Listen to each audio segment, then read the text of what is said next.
កើតក្នុងផ្ទៃម្ដាយកម្មមួយនឹងវាកំណត់ឲ្យយើងរស់នៅបាន10 20 30ឬក៏70 80ឆ្នាំប៉ុន្តែយើងរស់នៅបានប៉ុណ្ណឹងឬមិនបានអាស្រ័យយើងរៀបចំជីវិតពេលបច្ចុប្បន្នបើយើងផឹករាល់ថ្ងៃលើកដាច់រហូតហូបអីមិនចេះគិតហើយអត់សូវដេកអត់សូវពួនជក់គ្រឿងញៀនឬក៏ពិបាកចិត្តតឹងធូងរាល់ថ្ងៃអានឹងអាយុអត់វែងអាយុយើងត្រូវនៅបាន80ឆ្នាំផឹកច្រើនពេកនៅសល់50អីចឹងទៅឬក៏ពិបាកចិត្តពេកកើតទុកមុខជាប់ទៅស្គមរីងរៃអាយុខ្លីដោយសារពិបាកចិត្តហ្នឹងគឺកូនក្មួយយើងខ្លះសបាយពេកបរហោះទៅម៉ូតូប៉ណ្ណាំងទៅជាមួយកង់ឡានហើយអ្នកខ្លះអត់ចេះពាក់មួកសុវត្ថិភាពអីទេឬក៏ជក់បរិយជក់វ៉ែបហូបចុកអីទៅប្រទេសទៅប្រដាស់ទៅអាហ្នឹងខាតអាយុយើងហើយជាគៀងហ្នឹងវាឆាប់អស់ព្រេងហ្មងត្រូវរស់នៅបានដល់70 80ឆ្នាំ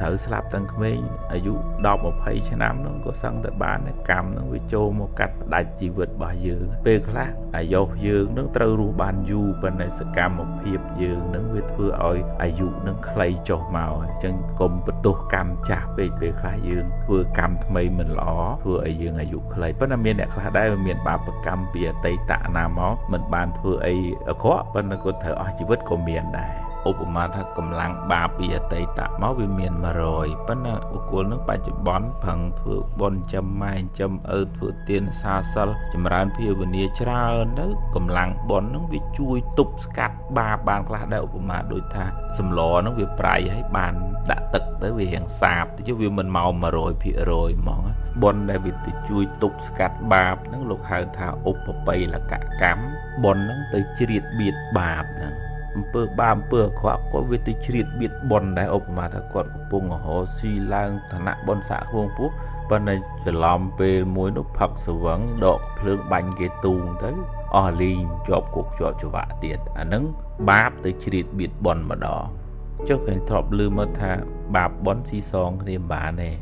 បាបដែលយើងធ្វើហើយនឹងយើងលុបវាមិនបានទេប៉ុន្តែកម្លាំងបុណ្យដែលយើងធ្វើថ្មីហ្នឹងវាអាចជួយទប់ស្កាត់សម្រាលបាបនឹងបានខ្លះដែរដូចជាក្នុងរឿងព្រះបាទជាសត្រូវដែលសម្លាប់បិតាខ្លួនឯងត្រូវអនរយកម្មទៅធ្លាក់ក្នុងអវិជ័យមហានរកជ្រៅប៉ុន្តែពេលដែលលោកនៅមានបច្ចុប្បន្នហ្នឹងលោកធ្វើបុណ្យច្រើនណាស់ទំនុកម្រងព្រះសម្មាសម្ពុទ្ធភិក្ខុសង្ឃឧបត្ថម្ភសង្ឃានាបុណ្យហ្នឹងជួយសម្រាលមិនឲ្យធ្លាក់ទៅក្នុងអវិជ័យនរកទេត្រឹមតែលោហៈគុម្ភីនរកប៉ុន្តែវាស្រាលជាងបន្តិចឧបបិលកកម្មអាចបុណ្យចូលទៅបៀតបៀនបាបឬក៏អាចបាបថ្មីនឹងចូលទៅកាត់បន្ថយបុណ្យវិញនៅក្នុងវិធុរជាដកមាននិយាយពីកដុំពី4នាក់ជាសម្លាញ់នឹងគ្នាគាត់តែងតាថ្វាយទានដល់លោកតាបោះ4អង្គហើយលោកតាបោះនឹងពេលឆាន់ត្រង់ហើយគាត់ទៅសម្រាកនៅនឹងទីកន្លែងផ្សេងគ្នាលោកតាបោះមួយទៅសម្រាកនៅឋានត្រៃត្រង់លោកតាបោះមួយនៅឋានវិជុងនេះលោកតាបោះមួយនៅគ្រុឌវិមានរបស់គ្រុឌលោកតាបោះមួយនៅឧទ្យានរបស់រាជាហើយត្រឡប់មកវិញរាយរាប់ពីទីកន្លែងប្រជុំនេះនឹងវាស្អាតអញ្ចេះនៅឋានត្រៃត្រង់នឹងវាស្អាតអញ្ចេះវិមានរបស់គ្រុឌនឹងស្អាតអញ្ចេះប្រាសាទរបស់ព្រះរាជានឹងស្អាតអញ្ចេះក៏ដុំពីម្នាក់នឹងឮតបោះនិយាយពីកន្លែងនឹងអញ្ចឹងគាត់តាំងចិត្តប្រាថ្នាថាដោយអានុភាពនៃបុណ្យដែលខ្ញុំបានធ្វើហើយនេះសូមឲ្យបានទៅកើតនៅកន្លែងហ្នឹងរៀងខ្លួនណាដោយបុណ្យកុសលដែលបានធ្វើហ្នឹងបានទៅកើតនៅកន្លែងហ្នឹងដោយប្រាថ្នាមែនអាហ្នឹងតើលោកធ្វើទានផងលោករក្សាសិលផងបុណ្យកុសលហ្នឹងនាំឲ្យទៅកើតក្នុងទីដែលខ្លួនប្រាថ្នាហ្នឹងកដុំពីម្នាក់បានទៅកើតជាស្ដេចនាគកដុំពីម្នាក់បានទៅកើតជាស្ដេចគ្រុឌកដុំពីម្នាក់បានទៅកើតជាសកទេវរាជស្ដេចទេវតាកដុំពីម្នាក់បានទៅជាស្ដេចផែនដីហើយមកជួបជុំគ្នាមិត្តភ័ក្តិគ្នាហ្នឹងសុំសិលមួយគ្នាទៀតមានឧបនិស្ស័យធ្វើបុណ្យមួយគ្នាពីអតីតជាតិមកជាតិនេះនៅឆ្ងាយពីគ្នាក៏ស្កាត់រកគ្នាជាមិត្តភ័ក្តិបន្តទៅទៀតហើយធ្វើបុណ្យបន្តទៅទៀតជាសរុបមកបំណងប្រាថ្នារបស់យើងនឹងអាចបានសម្រេចមែនប៉ុន្តែយើងមានបុណ្យផងនៅក្នុងធម៌ថាបើបុគ្គលនឹងបានធ្វើទានផងរក្សាសិលផងប្រាថ្នាងាយនឹងបានសម្រេចគណៈប្រគេនបបគុណចាស់ដែលមានឱកាសបានទៅរៀននៅបរទេសទោះជារៀនភាសាបាលីសំស្ក្រឹត សមាធិវិបស្សនាឬក៏មុខជាអីផ្សេងៗក៏ដោយមានឱកាសទៅរៀននឹងជារឿងមួយល្អប្រសើរណាស់ប៉ុន្តែចំណុចមួយពេលយើងរៀនចប់ត្រូវសួរខ្លួនឯងថាអ្វីដែលត្រូវយើងយកត្រឡប់មកស្រុកយើងវិញហើយអ្វីយើងទុកឲ្យគេនៅនោះហើយចំណេះជំនាញបញ្ញាស្មារតីក្បួនច្បាប់អីយើងត្រូវយកមកស្រុកទេសដើម្បីជួយស្រុកទេសយើងវិញហើយចំណុចមួយដែលយើងពិចារណាគឺរឿងវប្បធម៌ប្រពៃណីទំនៀមទម្លាប់ការសូត្រធម៌ការស្លៀកពាក់របៀបរបបការរស់នៅហ្នឹងពេលខ្លះវាជាអត្តសញ្ញាណរបស់ស្រុកទេសគេហ្នឹងអញ្ចឹងស្រុកទេសយើងវាមានអត្តសញ្ញាណលក្ខណៈសម្គាល់ថាជាពុទ្ធសាសនាខ្មែរនឹងចេះអញ្ចឹងអ្វីណាដែលវាមិនប៉ះពាល់មិនខុសនឹងវិន័យធម៌អាយទេយើងគួររក្សាវប្បធម៌ប្រពៃណីនឹងនៅជារបស់ខ្មែរយើងអញ្ចឹងទៅដើម្បីឲ្យគេដឹងថាអូនេះប្រសង់ខ្មែរនេះប្រសង់ភូមាប្រសង់ថៃប្រសង់ស្រីលង្កាយើងមិនមែនថាទៅប្រកាន់ពូជសាសន៍រឿងហ្នឹងទេប៉ុន្តែថាយើងមានអត្តសញ្ញាណមួយថាជាខ្មែរទៅគេអាចកត់សម្គាល់បានយើងថែសារវប្បធម៌ប្រពៃណីរបស់យើងគេថែសារវប្បធម៌ប្រពៃណីរបស់គេអញ្ចឹងទៅរីឯចំណេះដឹងជំនាញបញ្ញាស្មារតីយើងយកមកអភិវឌ្ឍស្រុកទេសយើងពុទ្ធបរិស័ទយើងអ្នកមោទេពុទ្ធវិរត្ថុវពមុតតោសិសពតិសម្ពាធបដិបណ្ណោស្មិតសៈមេសារណង្ភវេបបិទ្ធប្រពុតអ្នកមានសេចក្តីព្យាយាមកិរិយានមស្ការថ្វាយបង្គំរបស់ខ្ញុំចូលមានដល់ព្រះអង្គរួចស្រឡះចាកធម៌ទាំងពួងមានខណ្ឌនិងអាយតនៈជាដើមខ្ញុំព្រះអង្គដល់នៅគ្រោះថ្នាក់ដ៏ចង្អៀតហើយសូមព្រះអង្គជាទីពឹងរបស់ខ្ញុំតថាគតាំងអរហន្តតាំងចន្តិមាសរណង្កតោរាហុចន្ទាំងបមញ្ចសៈពុទ្ធាលោកានុកម្មបកាចន្ទមៈទេវបុត្រដល់នៅតថាគតជាអរហន្តជាទីពឹងទីរលឹកហើយមនាលរាហុអ្នកចូលលែងចន្ទទេវបុត្រនោះចេញព្រះពុទ្ធទាំងឡាយតែងអនុគ្រោះដល់សត្វលោកទាំងឡាយអាត្មានឹងលើកដំណើររឿងក្នុងពុទ្ធសាសនាតកតងនឹងដំរីអេរវ័នឬក៏ខ្មែរយើងហៅដំរីក្បាល3កណ្ដឹងសម្ព័ន្ធដែលជាយានជំនិះរបស់សកទេវរាជយើងហៅថាប្អិនសកទេវរាជនឹងកាលនៅជាមនុស្សឈ្មោះមគ្គមានុបគាត់មានមិត្តភក្តិគាត់33នាក់ហើយជួយចិត្តជួយកិច្ចការងារសហគមន៍ធ្វើផ្លូវធ្វើស្ពានធ្វើថ្នល់ដាំដើមឈើជីកស្រះទឹកធ្វើសាលាឆតទៀនយកអាសាអ្នកធ្វើដំណើរស្ត្រីមានផ្ទៃពោះប្រសង់អ្នកបួសឬក៏សាមញ្ញជនណាក៏ដោយធ្វើដំណើរតាមភូមិគាត់នឹងគាត់តែងតែយកអាសាកិច្ចការងារកសាងទាំងអស់ហ្នឹងគាត់ប្រើកម្លាំងដំរីនឹងជួយកិច្ចការងារគាត់ច្រើនណាស់ហើយបង្អោនចិត្តធ្វើបុណ្យជាមួយនឹងមគ្គមានុបនឹងដែរអញ្ចឹងបានពេលមគ្គមានុបជាមួយនឹងមិត្តភក្តិទាំង33នាក់ស្លាប់ទៅបានទៅកើតជាប្អិននឹងរដ្ឋមន្ត្រីរបស់ប្អិនហ្នឹងដំរីហ្នឹងក៏បានទៅកើតជាទេវបុត្រមួយដែរប៉ុន្តែដោយសារធ្លាប់មានឧបនិស្ស័យជាអ្នកបម្រើរបស់មគ្គមានុបសំបីខ្លួនឯងទៅកើតជាទេវបុត្រទៅហើយក៏នៅតែខ្លែងខ្លួនជាដំរីដែរធ្វើជាយានជំនិះបម្រើសកទេវរាជនឹងបន្តទៅទៀតអញ្ចឹងញាតិញោមឃើញសត្វដំរីនឹងមែនប៉ុន្តែតាមពិតគេជាទេវបុត្រដំរីនឹងមានគ្រឿងលម្អអស្ចារ្យធំសម្បើមណាតាមដែលក្នុងគម្ពីរក្បួនច្បាប់លោកប្រាប់មកហ្នឹងជាសរុបមកការបំពេញបុណ្យកុសលនេះជាមនុស្សក្តីជាសត្វក្តីក៏អាចធ្វើបុណ្យបានដែរប៉ុន្តែបើយើងកើតជាមនុស្សយើងងាយនឹងមានឱកាសធ្វើបុណ្យបានច្រើនជាងសត្វយើងមើលសូម្បីសត្វដំរីគេធ្វើបុណ្យជួយការងារសហគមន៍បានកើតជាទេវបុត្រយើងប្រយ័ត្នចាញ់សត្វដំរីយើងកើតមកក្នុងផ្ទៃម្ដាយតែមួយមែនប៉ុន្តែវាសនាមិនដូចគ្នាទេអានឹងសំពីបុណ្យមកផ្សេងគ្នាយើងកុំតូចចិត្តអីយើងគួរសរសើរបុណ្យបងប្អូនយើងដែលគេមានសំណាងល្អជាងយើងឲ្យគូផឹងភែងធ្វើបុណ្យកុសលឲ្យបានច្រើនកុំខឹងម៉ែកុំខឹងឪអីអរគុណគាត់ឯងដែលគាត់ខំចាំយើងបានប៉ុណ្ណឹងមកគាត់ចង់ឲ្យយើងល្អចង់ឲ្យមានបានដូចតែគេដូចតែឯងណាមិនគាត់ថាបុណ្យយើងមានប៉ុណ្ណឹងឧបមាថាពូជយើងហ្នឹងវាអត់សូវល្អតែអញ្ចឹងផលផ្លែផ្កាមកគូវាមិនសូវល្អហើយយើងហ៊ានដូរចិត្តវិញថាអញផឹងធ្វើបុណ្យថ្មីធ្វើចិត្តឲ្យជ្រះថ្លាធ្វើទានអាសាសិលមានអីទីជួយក៏ដែរជូនឪពុកជូនម្ដាយ បុណ្យហ្នឹងជួយឲ្យយើងអាចមានជោគវាសនាល្អជាងយើងដេកតូចចិត្តអន់ចិត្តបន្ទោសអ្នកនេះបន្ទោសអ្នកនោះអាហ្នឹងបាបយើងពីអតីតមកមានហើយបច្ចុប្បន្ននេះយើងរវល់តូចចិត្តអន់ចិត្តយើងដាក់បាបថែមអញ្ចឹងធ្វើឲ្យអាប់អួរជីវិតហ្នឹងអត់ឡើងទេអញ្ចឹងត្រូវធ្វើបុណ្យថ្មីឧបមាដូចថាសម្លនឹងវាប្រៃអញ្ចឹងយើងត្រូវ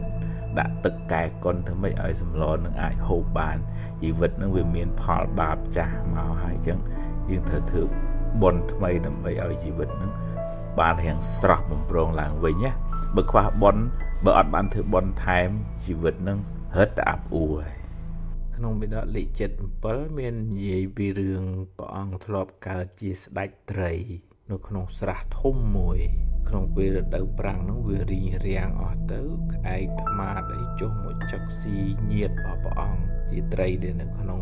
ស្រះធំនោះព្រះអង្គគិតថាអាត្មាអញត្រូវធ្វើម៉េចដើម្បីជួយញាតរបស់អាត្មាអញបានក៏ពិចារណានៅធម៌ទៅឃើញថាពេលវេលានេះមានតែការតម្កល់ខ្លួននៅក្នុងសច្ចៈការប្រកាសនៅសច្ចកិរិយានឹងទេទើបអាចជួយញាតរបស់ព្រះអង្គបានព្រះអង្គក៏ពោលឡើងធ្វើនៅសច្ចកិរិយាថាយៈតោសារាមិអត្តានังយៈតោបត្តោស្មិវិញ្ញតាំងនាពិជានាមិសញ្ចចៈឯកបាណំបិហឹងសតាំងអេតេនសច្ចវច្ចេនៈបច្ចុណោអភវិសតោអភិតនិយៈបច្ចុណៈនិថឹងកាកាសនាសយៈកាកាំងសោកាយរន្ធេហិមច្ឆេសោកាបមោចយៈប្រែមកវិញថាតថាគតរលឹកឃើញនៅខ្លួនក្នុងកាលណាតថាគតបានដល់នៅភាពជាអ្នកដឹងក្តីក្នុងកាលណាក្នុងកាលនោះតថាគតមិនដែលខ្លែងបៀតបៀននៅសត្វមានជីវិតឡើយដោយពាក្យសច្ចៈនេះសូមឲ្យមេឃបង្អុរភ្លៀងមកចុះមានន័យថាតាំងពីព្រះអង្គដឹកក្តីមកព្រះអង្គមិនដែលសម្លាប់ជីវិតសត្វទេដោយពាក្យសច្ចៈនេះសូមឲ្យភ្លៀងធ្លាក់មកមនាលមេឃអ្នកចូលបង្កភ្លៀងចុះចូលអ្នកញ៉ាំងកំណប់ទ្របរបស់ក្អែកឲ្យវិនិច្ឆ័យទៅចូលអ្នកញ៉ាំងពួកក្អែកឲ្យសោយសោកចូលអ្នកញ៉ាំងពួកត្រីឲ្យរួចពីសេចក្តីសោកព្រះអង្គធ្វើសច្ចកិរិយាចប់មេឃភ្លៀងមកក្រឹកក្រែងធ្វើឲ្យញាតិរបស់ព្រះអង្គនឹងរួចផុតពីគ្រោះភ័យ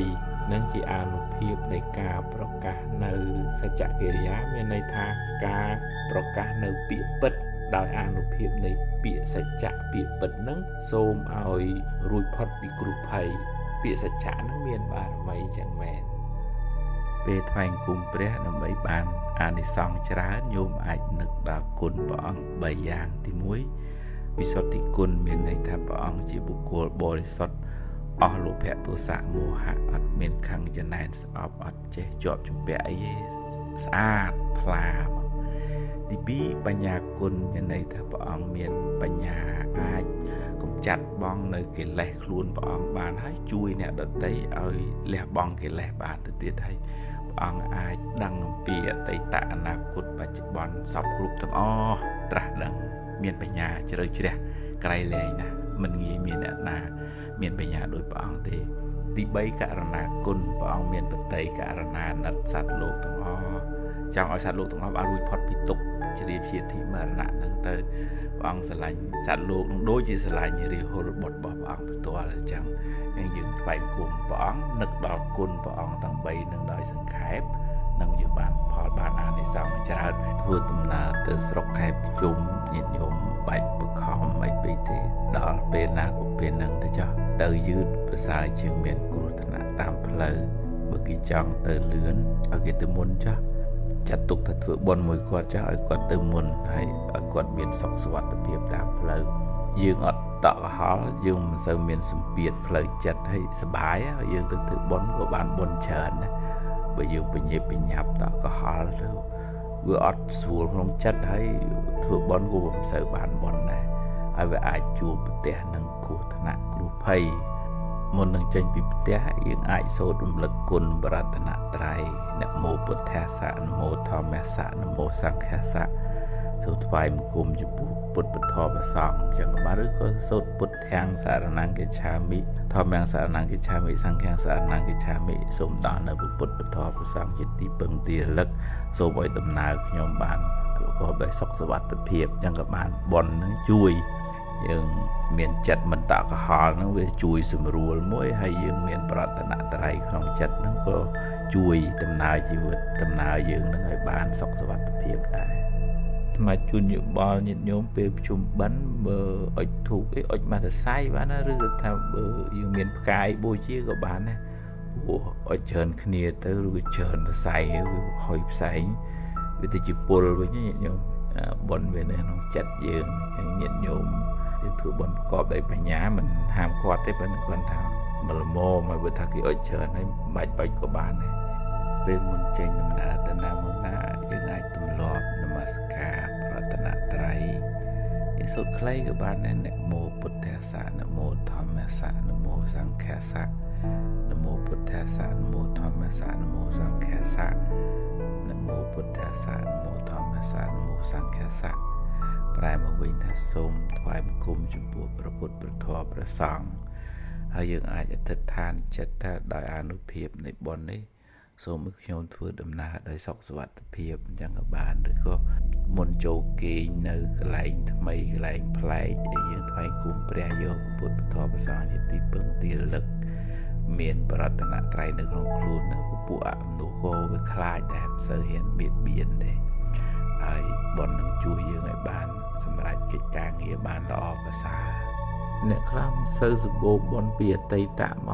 កវាមិនសូវបានទៅណាមកណាគេមិនសូវចូលចិត្តហើយអញ្ចឹងទៅជាតូចចិត្តមួម៉ៅខឹងគេមើលងាយអញក្រ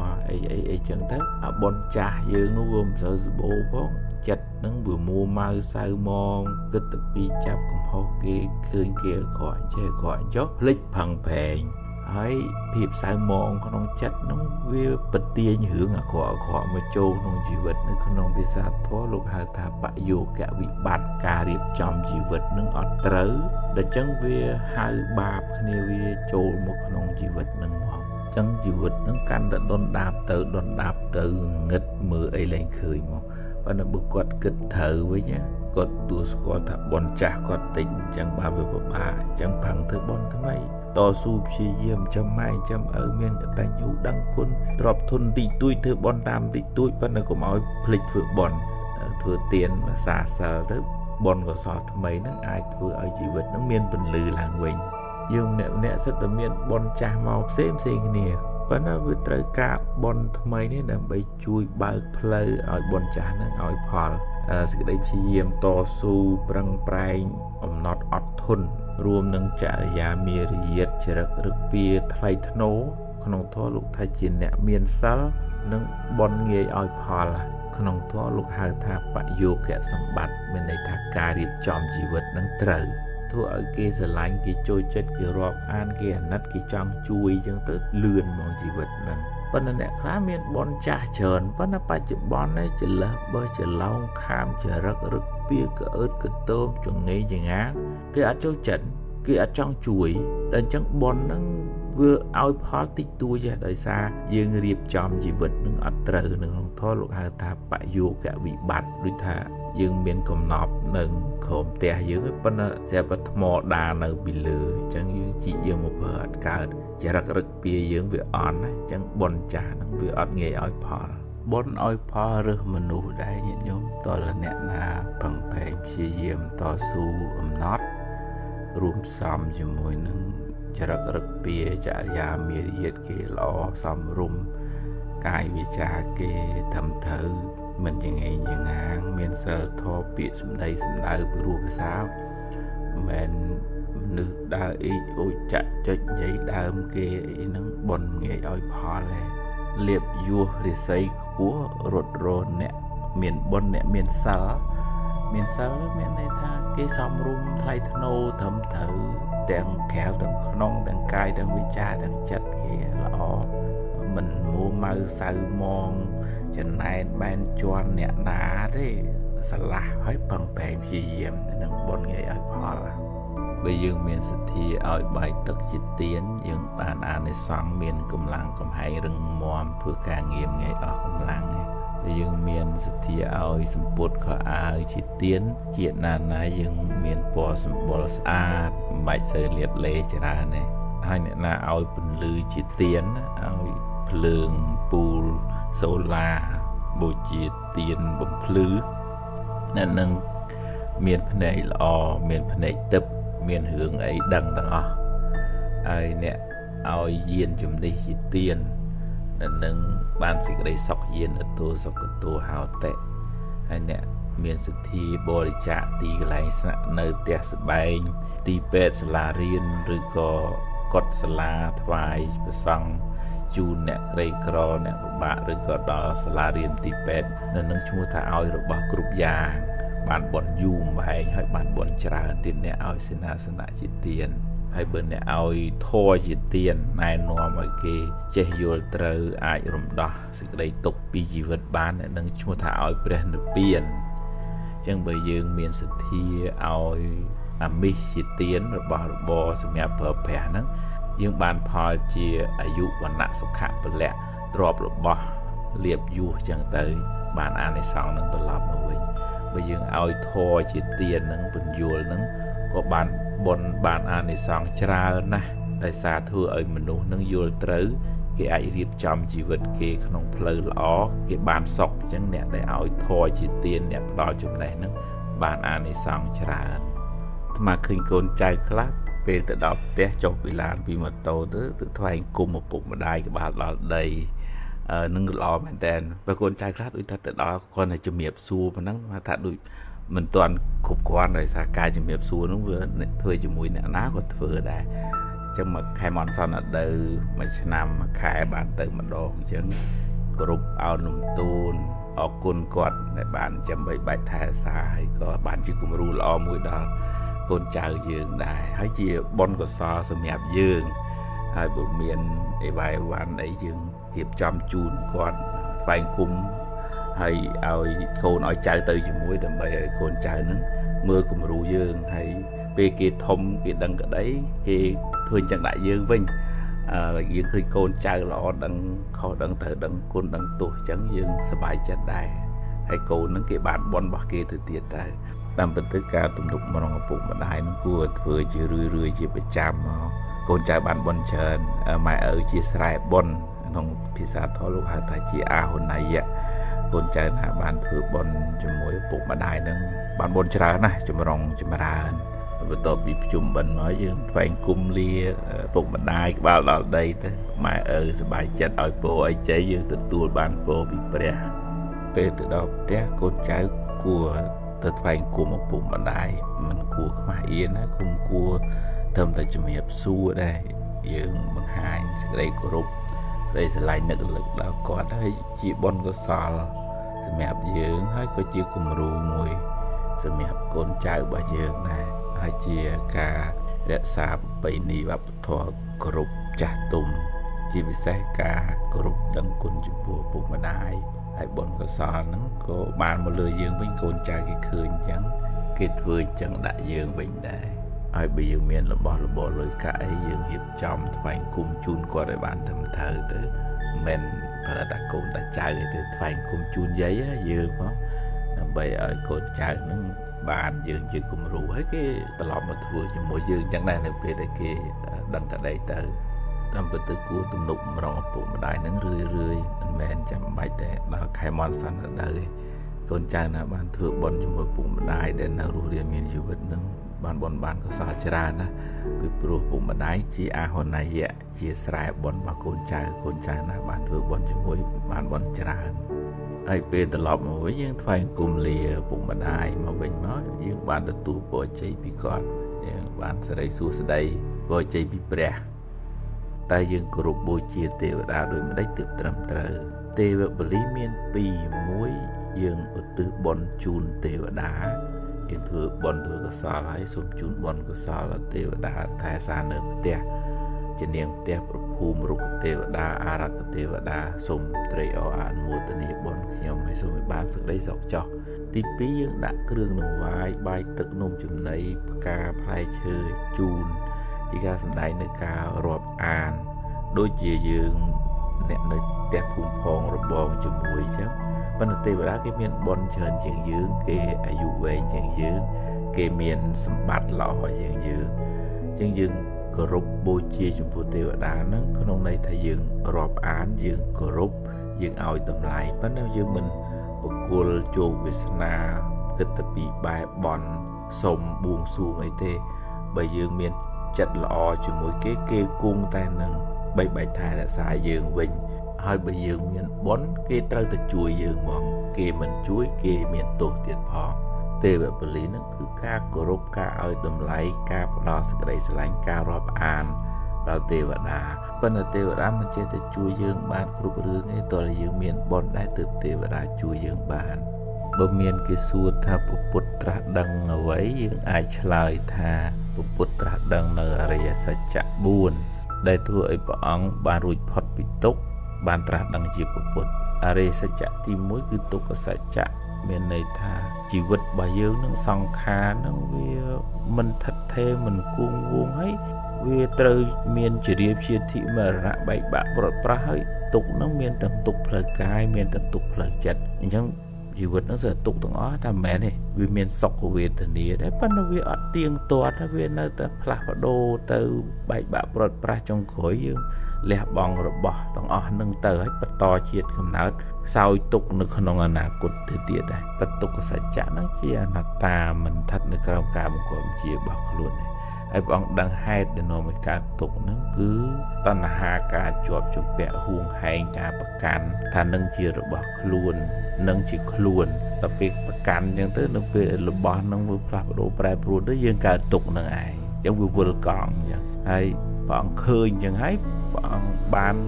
រំដោះខ្លួនពីការប្រកាន់ហ្នឹងបានដល់នៅព្រះនិព្វាននិរោធសច្ចៈព្រះអង្គបានពាល់ត្រូវថាអូសេចក្តីសុខពិតប្រកបហ្នឹងគឺលែងប្រកាន់នៅរបស់ក្តៅហ្នឹងខណ្ឌហ្នឹងសង្ខារហ្នឹងជីវិតហ្នឹងជារបស់ក្តៅបើយើង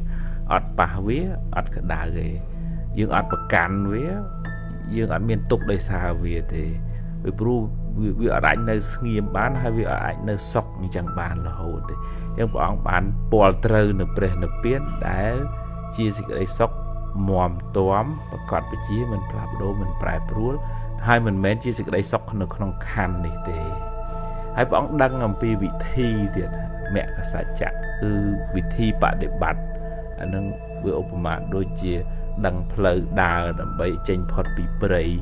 ឬក៏ដឹងអំពីវិធីព្យាបាលដើម្បីឲ្យជំងឺនឹងជាអញ្ចឹងបានដល់អរិយមគ្គប្រកបដោយអង្គ8មានសមាទិដ្ឋិការយល់ត្រូវសមាសង្កប្បៈការត្រេះរិះត្រូវជាដើមជាការត្រាស់ដឹងនៅអរិយសច្ចៈទាំង4នេះធ្វើឲ្យព្រះអង្គលែងមានជារៀបជាធិមរណៈកើតចាស់វិលវល់នៅក្នុងសង្សារវដ្តនឹងទៀតឲ្យព្រះអង្គរួចផុតពីទុក្ខហើយមាត់យើងអាចប្រើឲ្យកើតបុណ្យឬក៏អាចនាំឲ្យកើតបាបកើតបុណ្យមួយយើងនិយាយពាក្យពិតសច្ចៈនឹងមានបារមីទី2និយាយឲ្យគេរួបរวมគ្នាកុំចាក់អូចឲ្យគេឆ្លោះគ្នាទី3យើងនិយាយពាក្យព្រោះភាសាកុំអាមមឹងហែងជេរបន្តិចបដាសាហើយទី4និយាយពាក្យមានប្រយោជន៍និយាយអត់ប្រយោជន៍ច្រើនពេកមាត់នាំឲ្យកើតបាបនិយាយកុហកគេបោកប្រាស់គេហ្នឹងបាបហើយគេលែងទុកចិត្តហើយទី2និយាយញុះញង់អ៊ីចអូចចាក់ចុចគេឆ្លោះគ្នាឲ្យគេបែកបាក់គ្នាទី3និយាយបន្តិចបដាសាអាមមឹងហែងហងហ្នឹងទី4និយាយបបែកបបោយអត់ប្រយោជន៍អត់បានការនិយាយលឺដូចទៅលេខផ្ទុះអាហ្នឹងក៏នាំឲ្យមានបាបដែរលោកហៅថាវជ័យទុច្ចរិតអ្នកធ្វើវជ័យទុច្ចរិតហ្នឹងមានបាបកម្មមាត់មិនល្អថ្មិញមិនល្អនិយាយស្ដីគេមិនសូវស្ដាប់ប្តីប្រពន្ធកូនចៅអីគេមិនធ្វើតាមនិយាយច្រើនមិនយូរយូរទៅតូចចិត្តខ្លួនឯងចំណែកអ្នកមានវជ័យសុចរិតពាក្យសម្ដីល្អត្រឹមត្រូវមាត់ក៏ល្អថ្មិញក៏ល្អបោមាត់ក៏ល្អក្លិនមាត់ក៏ល្អមានប្រពន្ធកូនចៅក៏គេស្ដាប់ប្រកបតាមនិយាយស្ដីអីគេចង់តែស្ដាប់ឯងព ពេលព្រះអង្គទៅត្រាស់ដឹងភ្លាមហ្នឹងមានឈ្មួញ2នាក់ទៅពីសវណ្ណភូមិយើងទៅនឹងទៅរស់ស៊ីនៅស្រុកឥណ្ឌាទេវតាដែលនៅអាស្រ័យនឹងព្រៃនឹងធ្លាប់ជាម្ដាយរបស់ឈ្មួញ2នាក់នឹងកាលពី5ជាតិមុនហើយនឹកចង់ឲ្យកូននឹង2នឹងបានធ្វើបុណ្យជាមួយព្រះសម្មាសម្ពុទ្ធដំបូងគេដោយសារព្រះអង្គខានឆាន់ចង្ហាន់ចំនួន7សប្តាហ៍មកហើយអញ្ចឹងទេវតានឹងទៅបង្ហាញខ្លួននៅមុខតេះគោនឹងគោខ្លាចអត់ហ៊ានទៅមុខទេ2នាក់តពុសៈផលិកៈនឹងចុះមកបែបនស្រន់អីមិនគុំទៅចុងក្រោយបានទេវតានឹងចូលទៅសន្ធិដ្ឋនៅនឹងពាណិជ្ជម្នាក់ហើយនិយាយរាយរាប់ថាព្រះសម្មាសម្ពុទ្ធទើបតែត្រាស់ដឹងឲ្យកូនទាំងពីរនឹងយកចង្ហាន់យកទៅថ្វាយព្រះសម្មាសម្ពុទ្ធដើម្បីបានសម្រេចជាបុណ្យកុសលទឹកចិត្តជាម្ដាយចង់ឲ្យកូនបានបុណ្យ2នាក់តពុសៈផលិកៈនោះក៏យកចង្ហាន់យកទៅថ្វាយព្រះអង្គមាននំក្រៀមនំកំពងនំលាជអីចឹងទៅរបស់ដែលក្រៀមហើយនឹងទឹកខ្មុំទឹកអំពៅអីផ្សេងយកទៅថ្វាយព្រះអង្គបានបុណ្យច្រើនណាស់ឈ្មួញពាណិជ្ជទាំង2នាក់ហ្នឹងជាអ្នកដែលបានដល់នៅពុទ្ធនិងពធជាទីពឹងទីរលឹកមុនដំបូងគេ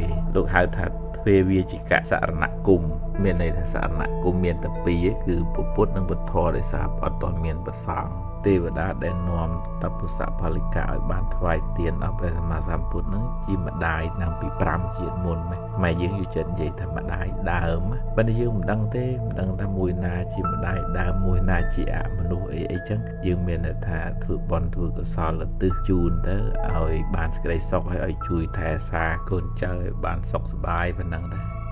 ក្នុងពជា11និយាយពីរឿងសេដ្ឋី2នាក់ម្នាក់មានទ្រព្យ40កោដម្នាក់ទៀត30កោដអាហ្នឹងទ្រព្យដែលគាត់យកទៅកប់ឯណាទ្រព្យនៅផ្ទះនៅស្បែងផ្សេងប៉ុន្តែពេលមុននឹងមរណកាលហ្នឹងគាត់អត់បានប្រាប់កំណប់នឹងទៅកូនទៅចៅឬទៅកៀងបេះដូងដាច់ខ្សែឈាមខួរក្បាលអីចឹងទៅឧទាហរណ៍ដល់ពេលចិត្តនោះវាជាប់ជំពាក់នឹងទ្រព្យហ្នឹងអញ្ចឹងម្នាក់ស្លាប់ទៅកើតជាកដោធ្វើរុនថែសារទ្រព្យហ្នឹងម្នាក់ទៀតកើតជាពស់ធ្វើរុនថែសារទ្រព្យដែលខ្លួនកប់ហ្នឹងខ្មែរយើងធ្លាប់ឮមកថាពស់ថែកំណប់ហើយនៅមើលហ្នឹងទៅវល់រហូតដល់ថ្ងៃមួយទឹកគួចយកពស់នឹងកដោនឹងទៅតាមទឹកទៅបានតបោះជួយទៅពស់នឹងកដោនឹងក៏នឹកគុណតបោះដែលជួយស្រោចស្រង់ក៏យកកំណប់នឹងជូនលោកតបោះនឹងទៅលោកតបោះចុងក្រោយមកបានធ្វើជាមហាក្សត្រយកកដោយកពស់នឹងទៅចិញ្ចឹមនៅក្នុងវាំងហើយកដោនឹងពស់នឹងក៏បុគ្គលទ្រព្យសម្បត្តិនឹងឲ្យលោកតបោះនឹងទាំងអស់ទៅលើករឿងនឹងមកចង់និយាយថាពេលដែលធ្វើមរណកាលហ្នឹងបើយើងជាប់ជំពាក់វៈវិននឹងទ្រព្យរបស់នេះនោះអាចទៅកើតនៅនឹងជាជីងចក់ជាតកែជាស្អីទៅបើយើងនៅប្រកាន់មិនបើយើងរៀនលះបង់រៀនធ្វើបន់ទៅហើយទៅហើយរបស់ណាដែលត្រូវលះបង់នឹងលះបង់ឲ្យគេអស់ណាកុំឲ្យជាពាក់វៈវិនវាអាចនាំមកឲ្យបដិសន្ធិអត់ល្អក្នុងជាតិបន្ទាប់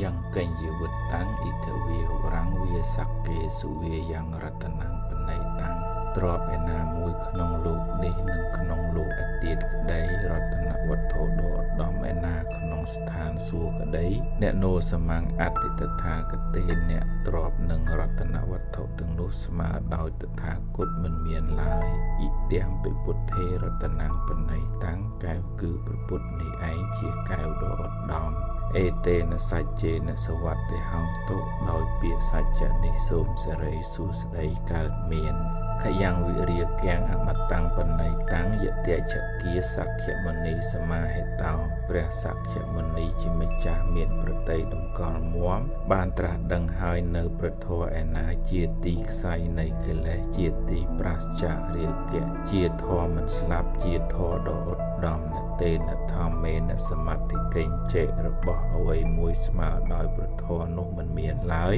អ៊ីទាំងពិថាមេរតនាងបណៃតាំងកែវគឺព្រះធម៌នេះឯងជាកែវដ៏ឧត្តមអេតេនសច្ចេនសវត្តិហោតុដោយពាក្យសច្ចនេះសូមសេរីសួស្តីកើតមានយ៉ាំពុទ្ធសេថោបរិវណ្ណយីសុចង្ព្រះពុទ្ធដ៏ប្រសើរទ្រង់សរសើរនៅសមាធិឯណាថាជាធម៌ដ៏ស្អាតសមាធិមានអន្តរិកញ្ញមាហុបណ្ឌិតទាំងឡាយពោលហើយនៅសមាធិឯណាជាធម៌ឲ្យផលដោយលំដាប់សមាធិនាតេនសមោនវិជ្ជតិសមាធិឯទៀតស្មើដោយសមាធិនោះមិនមានឡើយអ៊ីទាំងពិថាមេរតនំបណ នៃតាំងកែវគឺប្រធននេះឯងជាកែវដ៏ឧត្តមអេតេនសច្ចេនសវត្តហោតោដោយពាក្យសច្ចៈនេះសូមសេរីសួស្តីកើតមាន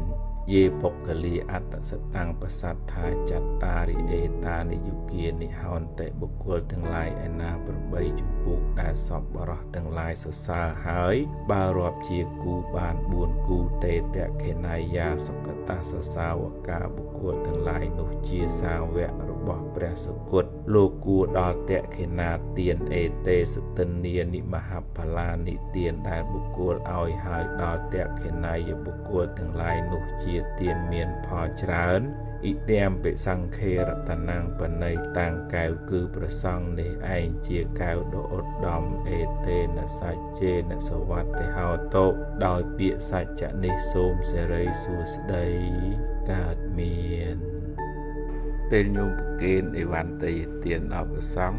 ញោមអាចតិគៀកបន្តិចហើយលើកបង្ហើបបន្តិចក៏បានហើយប្រសង់ទទួលទៅនឹងត្រូវតាមវិន័យយើងអ្នកធ្វើទានវាយើងបានបុណ្យប្រសង់ឆាន់ចង្ហាន់ហ្នឹងក៏អត់ត្រូវទោសដែរបើញាតិញោមគាត់ណាទុកហើយគាត់ណាប៉ះក៏អត់បានទៀតក្នុងវិន័យហ្នឹងតើរៀងរុញឲ្យកម្រើបង្ហើបអីបន្តិចទៅបើពិបាកពេល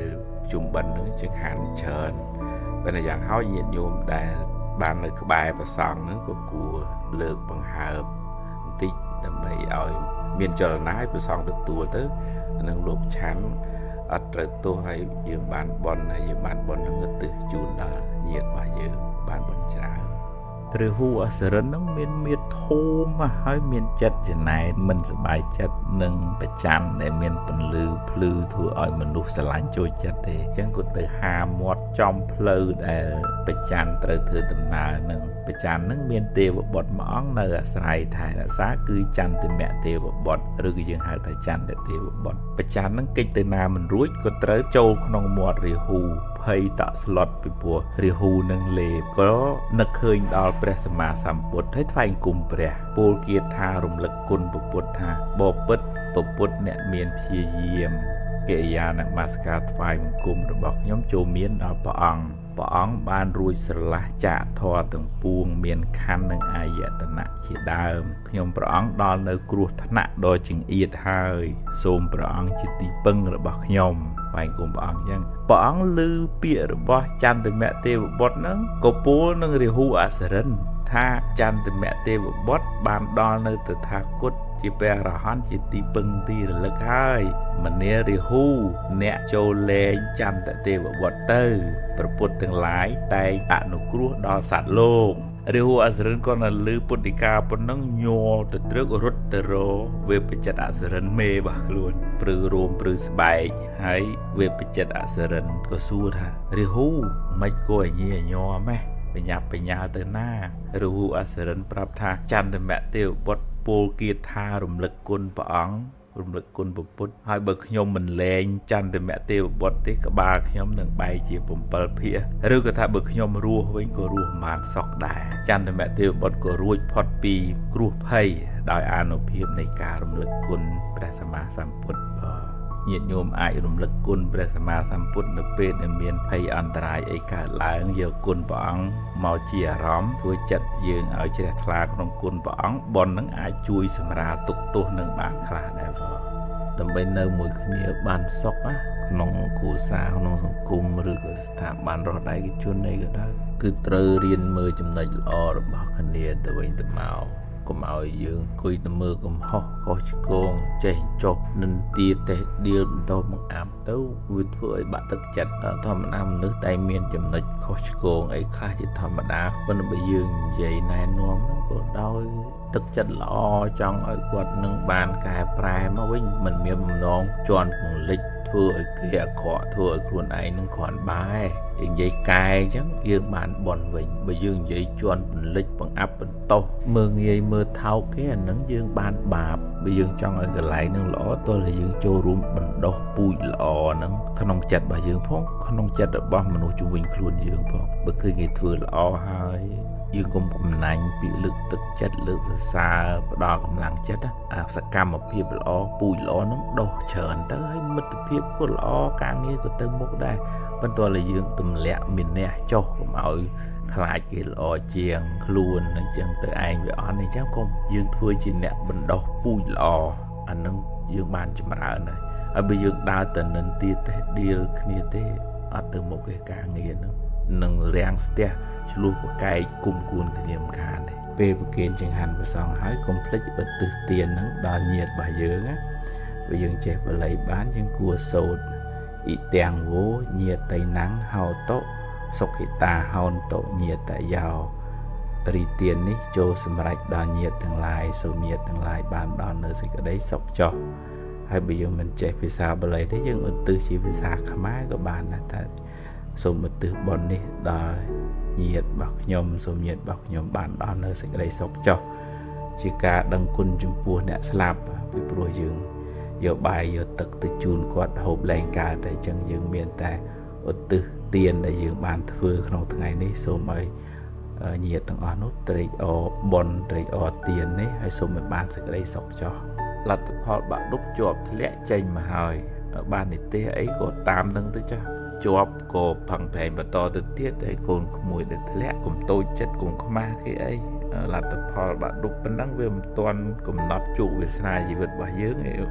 nơi về ngay từ tiết là bây giờ bằng phế nhé mình còn thấy dương lẽ nó dương on dương nhẹ chùa về và nó với thơ cả to su phi diệm mà chọn hiến to và to tí đập pi thế thế mà chọn chập vô chùm niêm chạy cái tế thế của sừng cùng dương này lời thơ cả nè chùm niêm chạy để chờ nè thế mà lực tất chất con mùi ở riêng ấy mùi ở bao lo ở cai ở khăn của mọi riêng giờ ta trơn sả lá pi sả lá bay xua hiền trẻ ấy ở trẻ nâng ở cái để mình nuôi nâng chuột chay mình chuột cháyแต่mình nuôi nâng miên chùm nia chỉ bao lo bật bật cọt không chỉ vật đã thì công quan là hiện làm bay út kia thời hiện sả lá trá nè nâng ở cái đấy con mười riêng chọc ti đập pi bật thở tranh từ thứ cao ở kia mà chun cho bảo thật trời riêng chùm nia bị chạy cái sân muốn nâng tranh từ thứ cao ở kia bị pro nè để miền chùm niêm chạy cái tên nó ban pra chùm nô pu chieng pra cầm lang pol cam sọt hay là làm gì cái tên rọt dương đó là hai rup có hói đó pra khai tiết phong ai tập ôn bằng phèn hay riêng chọc miền chùm niêm chỉ bao lo ọt khoa cả người thừa thế vượt rám tội thống tam trẻ sẽ đầy và là sầm khăn là tao miền sẽ đạp nộp là mày tục đã bỏ mèo mồi nâng xóm rùm sạch bà đòn miền xuân miền đàm chư miền tì thlia miền tì sẽ cả rạ bôi chia xóm rùm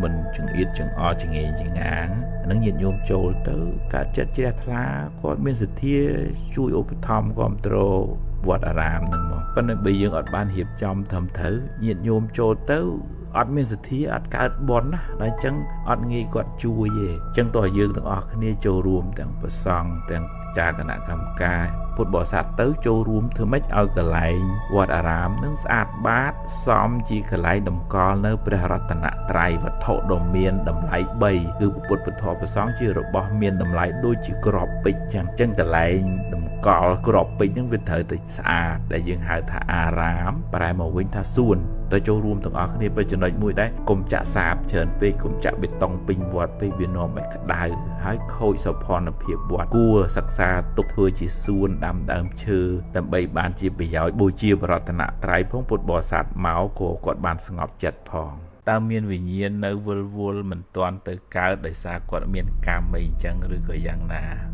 nơi bên nuôi dưỡng slap tới và để sân thị phim nâng mong tới chỉ mình nuôi tới chỉ tiêu và đa rồi có pride nó ruồi chẳng tới mình nấu rong chăm bờ ngày mà rồi ngày thế cứ và để sân thị phim nó không áp bị thôi là chỗ té và để sân thị bên này class slap tới và ban triêm luôn ở ban thưa bon ấy túc từ cáo chia pride từ cáo chia số cái nơi cái lại nâng hay chẳng quạt sấy quạt clean quạt của bà để dự khơi thật mọi luôn bằng hai ruột bằng hai riêng hay lư sầm lên thùng khăn ấy chẳng á nâng quạt từ cả lại nâng để xa quạt khỏa bón hay quạt màu bằng hai luôn dương để hai thằng mọi lô nó về khác quạt màu sông dùng núi bây giờ người bị bố quạt tập nâng từ cả non cầm nát mây nó quạt pay quạt khai quạt ọt quạt clean chẳng không niềm dương chỉ nhiệt rồi comment chỉ nhiệt cả đấy យើងធ្វើទៀនជាមួយអ្នកមានសិលហើយអត់ទិសកសលជូនគាត់ទៅអញ្ចឹងមិនមានវិញ្ញាណអីនៅវល់ទេតាមពិតទៅគាត់បានទៅកើតក្នុងកំណើតនឹងរួចហើយប៉ុន្តែកំណើតដែលខ្វះបុណ្យអីចឹងទៅពេលសុវណ្ណសាមត្រូវព្រួយពឹសឪពុកម្ដាយដែលពិការភ្នែករួមជាមួយនឹងទេពធីតាថែរក្សាភ្នំឈ្មោះសុន្ទរីដែលត្រូវជាម្ដាយដើមរបស់ព្រះពោធិសត្វកាលពី7ជាតិមុននឹងធ្វើសច្ចកិរិយាការប្រកាសនៅសច្ចកិរិយាមានន័យថាការប្រកាសនៅពាក្យពិតរឿងនឹងវាពិតអញ្ចឹងមែនដោយអានុភាពនៃពាក្យពិតនឹងសូមឲ្យបានរួចផុតពីគ្រោះភ័យបើនៅក្នុងបារមីលោកចាត់ចូលនៅក្នុងសច្ចបារមីម្ដាយរបស់សុវណ្ណសាមនឹងអោបនៅលើទ្រូងសុវណ្ណសាមទៅក្តៅដឹងថាកូនមិនទាន់អស់ជីវិតទេក៏លើកដៃប្រណម្យឡើងពោលនៅសច្ចកិរិយាថាសាមកូនខ្ញុំជាអ្នកប្រព្រឹត្តធម៌ដ៏ប្រសើរដោយពាក្យសច្ចៈនេះសូមឲ្យពឹសក្នុងខ្លួនសុវណ្ណសាមនឹងសាបលាបទៅសាមកូនខ្ញុំជាអ្នករក្សាពាក្យសច្ចៈដោយពាក្យសច្ចៈនេះសូមឲ្យពឹសក្នុងខ្លួនសុវណ្ណសាមសាបលាបទៅសាមកូនខ្ញុំជាអ្នកចិញ្ចឹមមេត្តានិងបិតាដោយពាក្យសច្ចៈនេះសូមឲ្យពឹសក្នុងខ្លួនសុវណ្ណសាមសាបលាបទៅសាមកូនខ្ញុំជាអ្នកចេះគោរពរៀមច្បងក្នុងតកូលដោយពាក្យសច្ចៈនេះសូមឲ្យពឹសសាបលាបទៅសាមជាទីស្រឡាញ់របស់ខ្ញុំជាងជីវិតរបស់ខ្ញុំទៅទៀតដោយពាក្យសច្ចៈនេះសូមឲ្យពឹសសាបលាបទៅបុណ្យណានីមួយដែលម៉ែបានធ្វើឲ្យផងឪពុកឯងបានធ្វើឲ្យផងដោយអានុភាពនៃបុណ្យនោះសូមឲ្យពឹសក្នុងខ្លួនរបស់សាបលាបទៅគ្រាន់តែម្ដាយធ្វើសច្ចកិរិយាចប់សុវណ្ណសាមនឹងក៏ប្រែខ្លួនមកមួយចំហៀង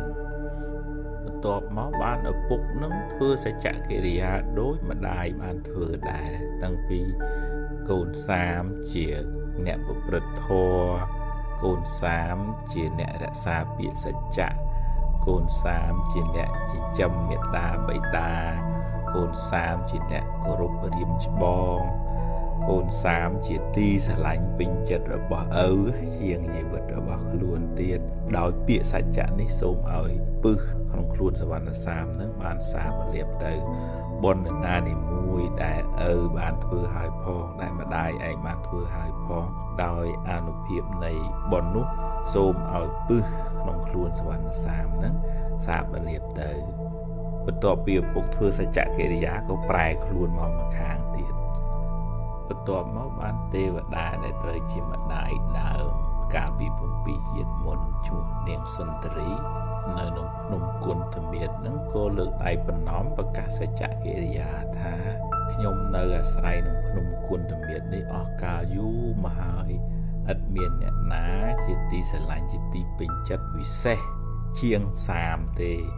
ដោយពាក្យសច្ចៈនេះសូមឲ្យពឹសក្នុងខ្លួនរបស់សាមនឹងសាបលាបទៅនៅភ្នំគុណធមាតសពព្រៃព្រឹក្សាទាំងឡាយសុទ្ធសឹងតែមានក្លិនក្អូបដោយពាក្យសច្ចៈនេះសូមឲ្យពឹសក្នុងខ្លួនសាមសាបលាបទៅបន្ទាប់ពីសុន្ទរីទេពធីតាជាម្ដាយដើមរបស់ព្រះពោធិសត្វធ្វើសច្ចកិរិយាចប់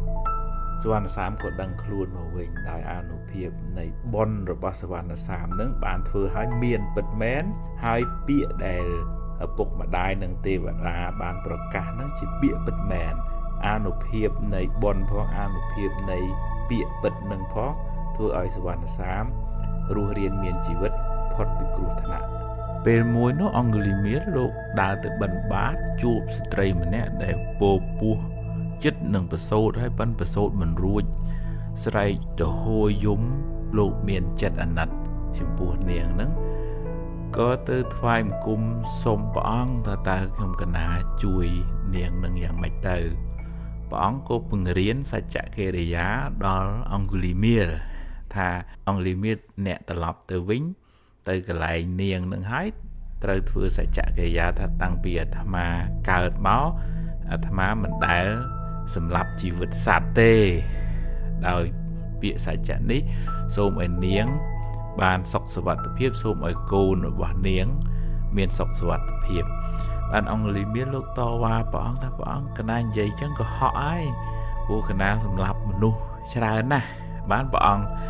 បញ្ជាក់ឲ្យអង្គលីមាសនឹងរៀនសាថ្មីគាថានឹងព្រះអង្គសម្ដែងថាយៈតោហੰភគនិ អរិយាយៈជាតយាជាតោនាពិជានាមិសញ្ចចៈបាណੰជីវិតាវោរោបេតាតេនសច្ចេនសោធិតេហោតុសោធិកៈភាសៈប្រែមកវិញថាណែនាងតាំងពីអាត្មាកើតនៅក្នុងអរិយជាតិបានមកបួសនេះណាអាត្មាមិនដែលខ្លែងផ្ដាច់ផ្ដិលជីវិតសត្វឡើយដោយពាក្យសច្ចៈនេះសូមសិរីសួស្តីកើតមានដល់នាងសូមសិរីសួស្តីកើតមានដល់គោព្រះអង្គលីមៀលមុនទៅឲ្យសូត្រគាថាធ្វើសច្ចកិរិយានៅចំពោះមុខនាងនឹងក៏ប្រសូតបុត្រដោយសុខសុវត្ថិភាពទៅអញ្ចឹងកន្លែងហ្នឹងខ្លាយជាកន្លែងនៅក្រោយមកមនុស្សម្នាពិបាកប្របិនអីប្រសូតបុត្រសំបីតសัตว์ក៏ទៅយកទៅដាក់កន្លែងហ្នឹងដែររហូតដល់ខាងក្រោយ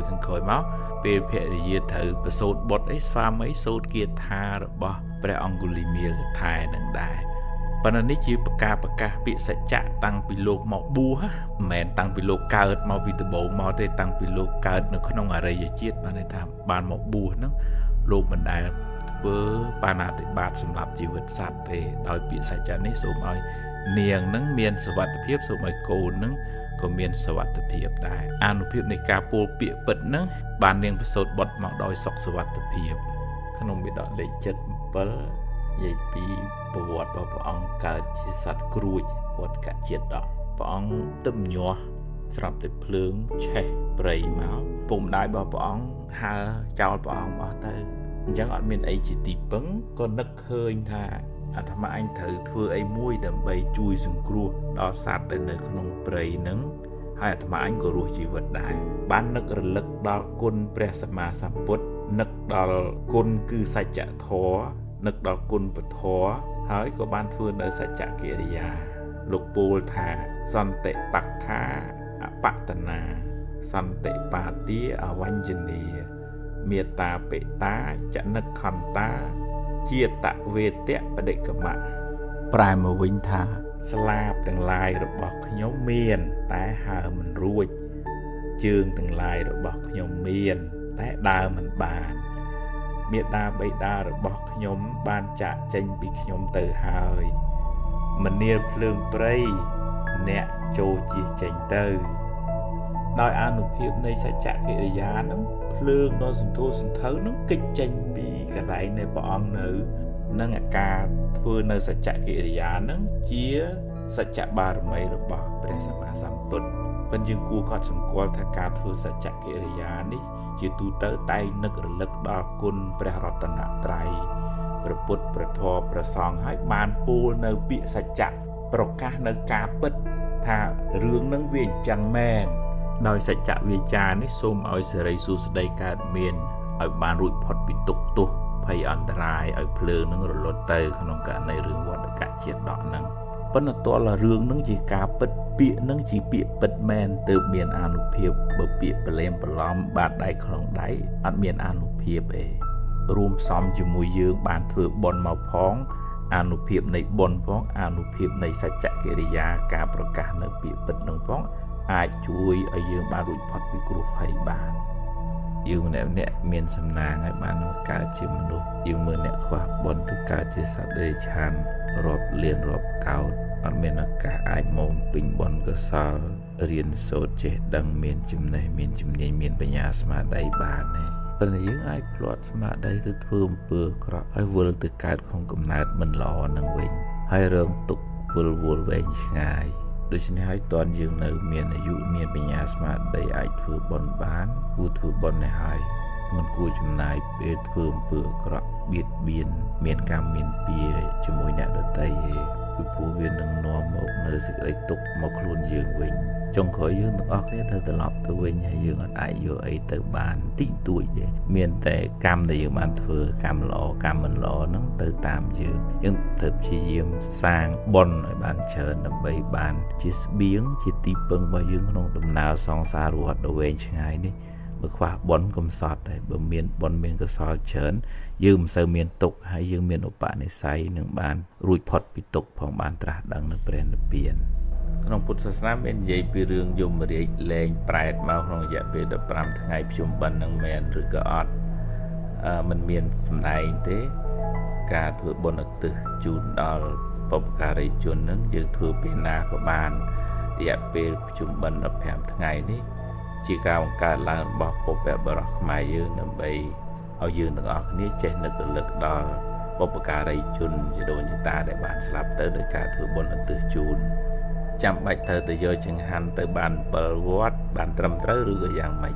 cao từ tiền đo nhiệt nó mình chăm bạch to từ bờ vót đấy mà vót của bàn mà ong của bán phần đấy bờ miền ở cà phê và lý đã bàn chờn vót có lọ đấy dương bàn bón hay dương bàn bón nó ở từ chun đo nhiệt dương của bàn tràn này ta bực kiền hai bàn oi thuốc rồi có oi thuốc hai bàn bực kiền oi thuốc môn cõi mình chỉ bành hà để oi thuốc có ốp thứ có lo bữa thân chỉ còn là oi thuốc say nữa mà tha mình chăm bách của bạn đấy hay dương ở từ tiền là nâng bàn chăm bách toàn là bực kiền hai bàn dương ở từ tiền nâng đòi chỉ đồn chỉ ta bọc cà ri chun bà dương thừa bòn hai bàn ở từ bòn nâng từ bơm bàn oi thuốc còn là bôi chia cá bàn rồi có ọt dương bôi chia tập cá của bán này phần bờ miền thuộc có ốp dương bôi chia tới phần không bôi chia trơn pít bôi chia mà xài ấy chẳng bán này bờ trơn pít tôi vừa bùn hay về là từ thuộc lá ở trên đập xài nhà nâng mình cua để về pro cả ở thuộc nít miền từ đầu mới cứ bôi chia và bôi chia to là bỏ nó vừa có ốp về lọ vẫn vừa còn là ở từ trên xài bùn mạch của bán này bờ kiến bờ song mách từ ban trầm trời tam viên này nhôm lại bờ kiến cua trâu từ kiện tích hay bờ lược là bỏ nâng bán của lược hay bờ lược mình đối tới còn nằm hồi cả từ thứ mấy ở cầm rác hay bờ song từ tuột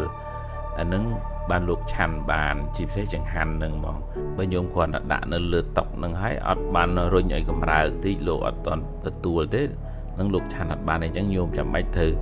rồi nhảy cầm rác rồi còn lược tịnh hay nhìn nhôm từ kia phó nâng trời tam vì nấy luộc chăn tới ở miền bát ở miền tuổi ta dương cụ từ tiền bẹp nà bật to bị bực kiên chẳng hạn hãy dương con chặt ta xùm ôn từ tiền đi chun đo cho đồn cho ta bọc cà ri chun bây dương che và lấy bán của dương sâu tới tèng vô nhiệt tây nàng hào tổ sau khi ta hòn tổ nhiệt tây hào ri tiền đi châu miền đo nhiệt tương lai số nhiệt tương lai bạn đo nơi sẽ đây sọc cho bờ dương mình che và lấy thế dương tăng chất chứ vì sao không ai các bạn đây xôm tiền đi xôm bài xôm tực đi sầm rạch đó cho đồn cho ta nhiệt thì cả bọc nhom xôm nhiệt thì cả bọc nhóm bạn đo nơi sẽ đây sọc cho rồi cái dương chỉ tụi tới tay sốt xôm chun mẹ phò chẳng tới các bạn xôm ỏi nhiệt nó bạn từ tua tray o đăng lư thầy dương bạn ở từ tiền đi từ ao số mấy luộc từ tua bàn bài tức nôm chùm này xâm bột khó áo để dương bạn ở từ chun từ bên complex ở đường ở từ nâng bây giờ mình bàn ở từ có đặt ai từ tua bàn này ta có thay nhiệt để slap từ nâng bàn từ tua tiền để dương ở từ nâng đai được có tê mình có thật từ tua bàn tầng ở tê nhiệt khác từ tua bàn nhiệt khác từ tua mình bàn chỉ đồn chúng ta lại bán thưa bốn chén có từ tiêu đa từ mình lúc của hay còn miền hà bồi phụ bảo có đây chẳng ở từ ở đại tranh gì bài chỉ tật bàn này ở từ tới tranh gì bài chỉ tật như dùm điện bẻ bán đo từ nhiệt mà phụ phết để còn quả bón từ cả chỉ prét mua bạc tọt tô với chỉ với cả prét để ruột nó là sấy cao từ bón bị nhiệt nó không luộc này prét mà phụ phết nó từ tua phò bị cao từ nâng bàn cho bậc nhiệt bậc nhầm ọt bàn từ cả chỉ prét phong bón nâng tên nào tên chẳng bón nâng bàn mới dương nè thưa bình dương bàn phải tiền chụp bùa và xong nè miền sơ dương đâm bụi mũi rô xí thu cả chuyện ná miền trọp sầm bát tràn có một bò ấy có nghi nâng chân đánh này ta dương ở tư ấy kia đó nhiệt để slap từ nâng cao tư nâng cứ tư bài tật nôm chùm này dùm liệm bẹ nâng mong ý tiếng nô nhiệt tây nàng hào tổ rồi ý tiếng vô nhiệt tây nàng hào tổ nâng ri dùm bột khó áo bài tật nôm chùm này ní châu sầm rạch đó nhiệt bọc nhom dùm nhiệt bọc nhóm bạn đó nữa sẽ ở đây sọc cho nâng dương ở tư bài tật nôm chùm này và đấy bởi dương chạy bon nâng dương ai chạy bon từ lùm từ liê bàn nhóm xôm ចែកបុណ្យឧទ្ទិសបុណ្យនេះជូនដល់ញាតិមិត្តបងប្អូនជីដូនជីតាទេវតាអមនុស្សអីទាំងអស់ឲ្យទទួលបុណ្យពីខ្ញុំអាហ្នឹងគេអាចទទួលត្រេកអរបុណ្យពីយើងញាតិដែលស្លាប់ទៅនឹងអាចបង្ហាញខ្លួនឲ្យយើងឃើញដែរឬក៏អត់ទេញាតិខ្លះគាត់បង្ហាញដែរគាត់នៅមានសេចក្តីអាឡោះអាល័យដូចនៅក្នុងធម្មបទអីមត្តកុណ្ឌលីទេវបុត្រនឹងចុះមកបង្ហាញខ្លួនឲ្យឪពុកបានដឹងប៉ុន្តែញាតិខ្លះទៅកើតជាប្រែតក៏អាចបង្ហាញខ្លួនដែរសុំជំនួយពីយើងគាត់ស្រេកឃ្លានអត់បាយអត់ទឹកអត់សម្ពុតខោអាវអីចឹងណាហើយអ្នកខ្លះទៅស្លាប់នៅតាមផ្លូវហើយខ្មៅយើងជួយចិត្តហៅខ្មោចលងអីហ្នឹងក៏គាត់អាចនឹងមកសុំឲ្យយើងជួយធ្វើបុណ្យឧទ្ទិសជូនគាត់ប៉ុន្តែយើងជួនកាលអត់ដឹងយើងខ្លាចយើងភ័យយើងថាខ្មោចនឹងកាចអញ្ចឹងទៅពេលខ្លះគ្នាភ័យខ្លាចនៅក្នុងជាតិកំណើតថ្មីហ្នឹងឬក៏គាត់ស្រេកឃ្លានអត់មានបាយទឹកនំចំណីគាត់ស្លាប់ភ្លាមអត់មានធ្វើបុណ្យទុកអញ្ចឹងយើងជាញាតិឬក៏មិនមែនជាញាតិក៏ដោយយើងអាចធ្វើទានចំពោះព្រះសង្ឃអ្នកមានសិលឲ្យឧទ្ទិសកុសលជូនគាត់ទៅគាត់ត្រេកអរគាត់អាចរួចផុតពីកំណើតនឹងបានបើញោមមានសទ្ធាជួយចិត្តចែកទានឲ្យរួមផ្សំជាមួយនឹងញោមមានសិលមិនចេះបៀតបៀនមិនធ្វើឲ្យអ្នកដទៃក្តៅក្រហាយចរិយាមារយាទល្អធម្មទៅកាយវាចាសមរម្យណាបុណ្យងាយឲ្យផលប្រាថ្នាងាយនៅបានសម្រេចចាឧបមាដូចថាក្របពូជនឹងល្អហើយដីនឹងមានជីជាតិមានទឹកគ្រប់គ្រាន់ប្រាថ្នានឹងលឿនមកប៉ុន្តែបើយើងធ្វើទានដែរប៉ុន្តែកាយវាចាយើងច្លេះបើច្រឡំខាមដើរនិយាយស្ដីអេកអូចចាក់ចុចចរិតរឹកពីអត់ថ្លៃធ្នូប្រាថ្នាមិនងាយបានសម្រេចទេចឹងបើញាតិញោមចង់ឲ្យសេចក្តីប្រាថ្នាបានសម្រេចដោយបំណងត្រូវធ្វើទានផងត្រូវរក្សាសិលផងនៅក្បែរវត្តចេតពុននឹងមានសិទ្ធិម្នាក់ឈ្មោះតោតេយព្រាមមានទ្រព្យច្រើនណាស់ប៉ុន្តែស្អប់ព្រះស្អប់ប្រសង់អត់ធ្វើទានអាសាសិលអីទេដល់ពេលគាត់ចាស់ស្លាប់ទៅចិត្តគាត់រវល់វាយជាប់ជំពាក់នឹងទ្រព្យសម្បត្តិនឹងកូននឹងចៅមិនទៅកើតណាមកកើតជាសំណក់នៅក្នុងផ្ទះរបស់ខ្លួនឯងហ្នឹងកូនគាត់ឈ្មោះសុភមានុបដោយទឹកចិត្តស្រឡាញ់កាលពីនៅរស់ជាឪពុកហ្នឹងមកកើតជាកូនឆ្កែហ្នឹងតាមស្រឡាញ់ស្និទ្ធស្នាលជាមួយកូនប្រុសនឹងខ្លាំងណាស់ពេលសំណក់នឹងធំឡើងព្រះអង្គជ្រាបនិស្ស័យរបស់កូនប្រុសសុភមានុបនឹងក៏និមន្តមកបិណ្ឌបាតអត់ជួបកូនប្រុសទេឆ្កែចេញមកព្រុសព្រះយកបណ្ដោយព្រះអង្គសម្ដែងថាព្រាហ្មណ៍ស្អប់តថាគតតាំងពីនៅជាមនុស្សឥឡូវមកកើតជាសំណក់ហើយនៅស្អប់តថាគតទៀតសុភមានុបនឹងដឹងខឹងព្រះអង្គខឹងថាមើងងាយឪពុកខ្លួនឯងពួកឪពុកខ្លួនឯងតាមសាសនាគេនឹងទៅកើតជាព្រំបាត់ហើយមិននៅជាសំណក់ចឹងទេបានព្រះអង្គឲ្យសុភមានុបនឹងសាកល្បងថាតើសំណក់នឹងជាឪពុករបស់ខ្លួនមែនអត់ឲ្យងូតទឹកឲ្យស៊ីបាយឲ្យដេកហើយទៅសួរថាលោកឪពុកមានកំណប់ដែលលោកឪពុកអត់ទាន់ប្រាប់កូនទេបានសំណក់នឹងទៅកកាយកលែងកប់កំណប់មានស្បែកជើងមាសមានថាសមាសមានថាសប្រាក់អីជាដើមហ្នឹងណាដល់ទៅគាស់ទៅរកឃើញមែនតែចឹងសុភមានុបនឹងចាប់ផ្ដើមមានសេចក្តីជ្រះថ្លាធ្វើទានរក្សាសិលជាមួយព្រះសម្មាសម្ពុទ្ធចាប់ពីពេលហ្នឹងមកចឹងបានថាទ្រព្យសម្បត្តិហ្នឹងយើងប្រើប្រាស់បានក្នុងបច្ចុប្បន្នជាតិហ្នឹងឯងបើយើងអត់បាន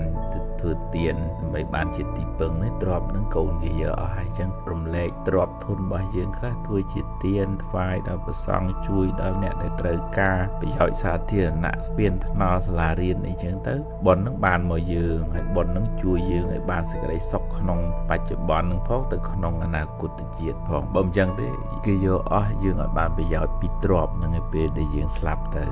ពេលមួយនោះអនាថបណ្ឌិតសេដ្ឋីគាត់រកស៊ីខាតគេខ្ចីលុយម្សងទ្រព្យសម្បត្តិកប់ហ្នឹងក៏ទឹកគួចទៅគាត់ធ្លាក់ខ្លួនក្រឃើញសេដ្ឋីធ្លាក់ខ្លួនទេវតានៅផ្ទះគាត់ហ្នឹងចេញមកបដៅសេដ្ឋីតែឃើញលោកសេដ្ឋីធ្វើបន់ច្រើនពេកជាមួយនឹងពុទ្ធនិងភិក្ខុសង្ឃបានធ្លាក់ខ្លួនក្រកុំធ្វើបន់ច្រើនពេកលោកសេដ្ឋីជាអរិយបុគ្គលលោកច្បាស់ក្នុងកិច្ចការងារបន់កុសលច្អល់មុខទេវតាចេញពីផ្ទះខ្ញុំមកឆាប់ទេវតាអន្តពាល ចាស់ផ្ទះគេដេញអត់មានអីនៅពឹងទេវតាណានៃមកសុំទោសគេអត់ហ៊ានតែសម្ដីនឹងថ្លោះពេកបានទេវតានឹងទៅពឹងប្អិនប្រាប់ថាបើចង់សុំទោសសេដ្ឋីនឹងត្រូវធ្វើម៉េចទៅគម្រាមអាអ្នកខ្ចីម្សងធ្វើម៉េចសងវិញទ្រព្យសម្បត្តិដែលលិចទឹកទៅនឹងត្រូវប្រមូលយកមកវិញហើយទ្រព្យសម្បត្តិណាដែលមិនមានម្ចាស់ទៅប្រមូលយកមកដាក់ឃ្លាំងសេដ្ឋីវិញបានទៅប្រមូលពីអ្នកខ្ចីម្សងនឹង18កោដកហបណៈទឹកគួចទៅនឹង18កោដទ្រព្យសម្បត្តិអត់មានម្ចាស់ហ្នឹង18កោដសរុបទៅ54កោដស្មើនឹងតម្លៃដែលគាត់កសាងវត្តចេតពុនណាគាត់ទិញដីអស់18កោដគាត់កសាងអគារអស់18កោដគាត់ធ្វើបុណ្យឆ្លង9ខែអស់18កោដសរុបប្រាក់ដែលគាត់ធ្វើទានហ្នឹង54កោដកហបណៈទ្រព្យសម្បត្តិដែលបានពីទេវតាជួយនឹងវិញ54កោដកហបណៈវិញក្នុងជាតិមួយនោះព្រះពោធិសត្វកើតជាស្ដេចត្រីធំមួយនៅក្នុងស្រះទឹកគាត់ជួនជារដូវប្រាំងអត់មានភ្លៀងធ្លាក់គោសត្វក្អែកសត្វកុកសត្វកសានោះវាមកស៊ីត្រីនឹងងាប់ឲ្យរង្គាលព្រះពោធិសត្វមានទឹកចិត្តករុណាអាណិតដល់ញាតិទាំងអស់របស់ព្រះអង្គនៅក្នុងស្រះទឹកហ្នឹងព្រះអង្គពិចារណាថាតើធ្វើម៉េចអាចជួយញាតិរបស់ព្រះអង្គបានព្រះអង្គជាសត្វត្រីដូចគ្នាមិនអាចនឹងទៅដឹកជញ្ជូនញាតិមិត្តអីណាបានអញ្ចឹងក៏ព្រះអង្គពិចារណាថាមានតែអញប្រកាសនៅសច្ចកិរិយាការប្រកាសនៅពាក្យពិតដោយអានុភាពនៃការប្រកាសនៅពាក្យពិតនេះនឹងអាចជួយរំដោះញាតិមិត្តរបស់ព្រះអង្គបានក៏ព្រះអង្គពោលថាតាំងពីថាគុតដឹងខ្លួនដឹងក្តីពីពេលណាមកថាគុតមិនដែលបៀតបៀនសត្វណាមួយឡើយដោយពាក្យសច្ចៈនេះសូមឲ្យមេឃបង្អុរភ្លៀងមកចោះមនាលមេឃអ្នកចូលបង្អុរភ្លៀងមកចូលញ៉ាំងកំណប់ទ្រព្យរបស់សត្វក្អែកឲ្យវិនិច្ឆ័យទៅ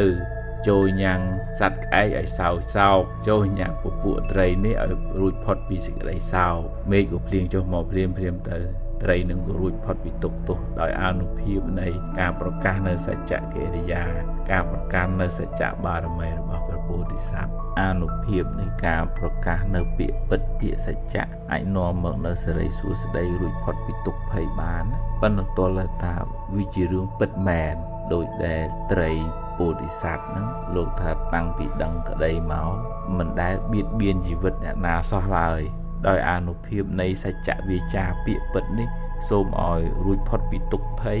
អាចសម្រេចបានមែនភ្លៀងធ្លាក់មកឲ្យត្រីទាំងអស់ដែលជាញាតិរបស់ព្រះអង្គហ្នឹងបានរួចផុតពីគ្រោះភ័យបាន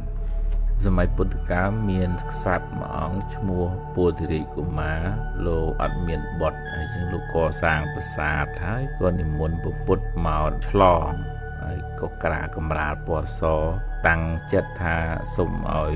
ព្រះអង្គជន់ហើយសូមឲ្យខ្លួនមានកូនហើយព្រះអង្គអត់ជន់ព្រះអង្គដឹងអំពីបំណងរបស់ម្ចាស់ប្រាសាទគេមុនពីបេដងក៏អត់ជន់រហូតដល់ឲ្យគេដកកម្រាលនឹងចេញទៅព្រះអង្គជ្រាបថាបើទោះជាព្រះអង្គមុនជន់ទៅក៏ពោធិរាជកុមារនឹងអត់មានបុត្របានដែរដោយសារពីរនាក់ប្តីប្រពន្ធនឹងធ្លាប់មានបាបកម្មពីអតីតជាតិមកលួងទឹកជាប់នៅលើកោះហើយក៏បរិភោគតែសុទ្ធសត្វដែលនៅលើកោះនឹងតាំងពីនៅវ័យមានកម្លាំងកំហែងរហូតដល់ចាស់ជរាសុទ្ធផងកូនផងអីផងអញ្ចឹងទៅមានបាបកម្មពីវិរិយជាមួយនឹងកូនសត្វហ្នឹងធ្វើឲ្យខ្លួនឯងមានទ្រព្យមានសម្បត្តិកំណើតជាក្សត្រប៉ុន្តែអត់អាចមានបុត្រទៅបាននឹងកម្មដែលយើងធ្វើនោះចុងក្រោយវាធ្លាក់មកលើយើងវិញហេតុអីចាំបាច់យកបរតនត្រ័យពុទ្ធពធព្រះសង្ឃជាទីពឹងទីរលឹកដោយសារជីវិតយើងនឹងមានទុក្ខកង្វល់ច្រើនទុក្ខផ្លូវកាយផងទុក្ខផ្លូវចិត្តផងជ្រាភាធិមរណៈផងបរតនត្រ័យពុទ្ធពធព្រះសង្ឃនឹងជួយបង្ហាញផ្លូវថាផ្លូវនេះនាំមកនៅសេចក្តីចម្រើនផ្លូវនេះនាំឲ្យកើតទុក្ខពុទ្ធជាម្ចាស់ជាអ្នកនាំផ្លូវជាគ្រូហើយព្រះធម៌ហ្នឹងជាផែនទីសម្រាប់យើងដើរព្រះសង្ឃហ្នឹងជាអ្នកដើរមុនដូចថាត្រួសត្រាយមានស្នាមសម្រាប់យើងដើរតាមខាងក្រោយអញ្ចឹងយើងយកបរតនត្រ័យជាទីពឹងទីរលឹកហ្នឹងមិនមែនទៅបែបបន់សុំអីទេគឺបានបរតនត្រ័យហ្នឹងជាអ្នកបង្ហាញផ្លូវត្រូវក្នុងជីវិតហ្នឹងដើម្បីឲ្យជីវិតហ្នឹងបានសុខទីបំផុតបានរួចផុតចាកទុក្ខបើបងប្អូនមិនទាន់កាន់សិលបានទេត្រឹមតែទទួលយកពុទ្ធពធព្រះសង្ឃបរតនត្រ័យជាទីពឹងទីរលឹកយើងយកជាត្រីវិស័យសម្រាប់ដើរតាមប៉ុណ្ណឹងក៏បានបន់ច្រើនដែរហ ហើយđấyបានវាសនាមនុស្សខុសគ្នាអ្នកធ្វើទៀតចិត្តទលាយស៊ីធូកើតជាតិណាកើតក្នុងតកូលធុធាមនុស្សចិត្តកំណាញ់ស្វិតស៊ីតាំងកើតជាតិណាក្រទ្រព្យសម្បត្តិអ្នកជួយចិត្តខឹងគេកើតជាតិណាមុខអាក្រក់អ្នកមានចិត្តធ្ងន់ចិត្តត្រជាក់មិនងាយខឹងកើតជាតិណារូបស្អាតតាំងពីឥឡូវទៅអ្នកជួយចិត្តចំណែនគេមិនងាយបានធ្វើធំទេព្រោះមិនចង់ឲ្យគេធ្វើធំយើងដាំពូជតូចទៀតអ្នកដែលចេះត្រេកអរនឹងគេមាននឹងគេបាននឹងងាយនឹងបានឡើងធ្វើធំដោយសារចិត្តទលាយអ្នកជួយចិត្តវេយទាត់ធាក់អ្នកដតីដាំពូជឈឺច្រើន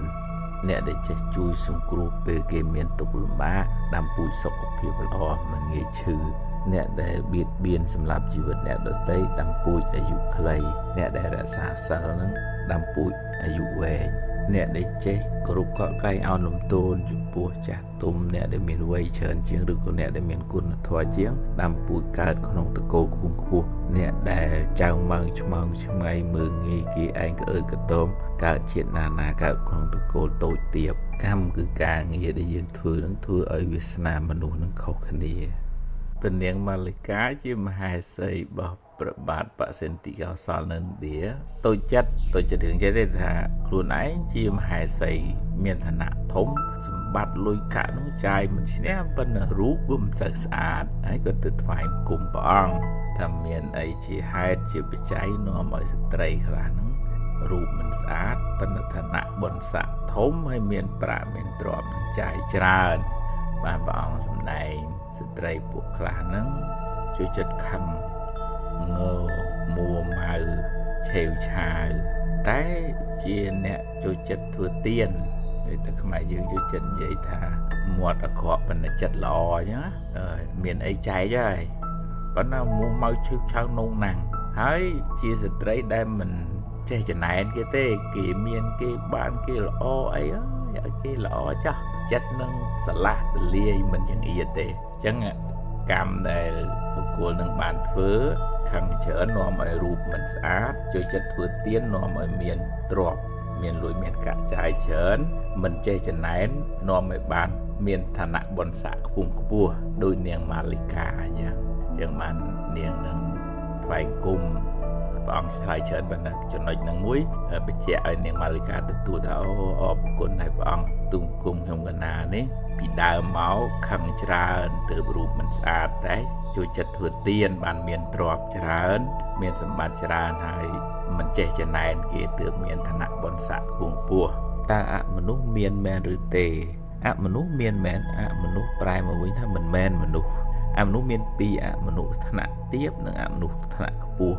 អមនុស្សថ្នាក់ទាបដូចជាប្រែតនរកដេឆានសូរកាយដែលយើងហៅថាខ្មោចព្រាយបិសាចដែលត្រូវទទួលផលនៃបាបកម្មស្រេកឃ្លានទុក្ខលំបាកពពួកនរកប្រែតសូរកាយហ្នឹងអាចនៅជាមួយយើងហ្នឹងក៏មានហើយពេលខ្លះគេបង្ហាញខ្លួនឲ្យយើងឃើញហើយធ្វើឲ្យយើងភ័យខ្លាចទៀតក៏មានប៉ុន្តែពេលខ្លះគេមកដើម្បីសុំយើងឲ្យធ្វើបុណ្យឧទ្ទិសឲ្យគេហ្នឹងក៏មានដែរគេមិនមែនមកបន្លាចយើងទាំងអស់ទេ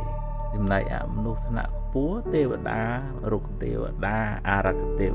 វតាចាតុមហារាជការតៅតឹងសាយាមាឡើងលើខ្ពស់ទៅបុណ្យគេខ្ពស់គេមានសេចក្តីសុខច្រើនជាងយើងអាយុគេវែងជាងយើងមានឫទ្ធិច្រើនជាងយើងអញ្ចឹងទៅទេវតាថ្នាក់តូចទាបនៅផ្ទះយើងហៅជានាងផ្ទះឬក៏នៅដើមឈើយើងហៅរុក្ខទេវតានៅនឹងតាមផ្លូវតាមព្រៃតាមភ្នំអីយើងហៅថាអារក្ខទេវតាខ្លះនៅនឹងទឹក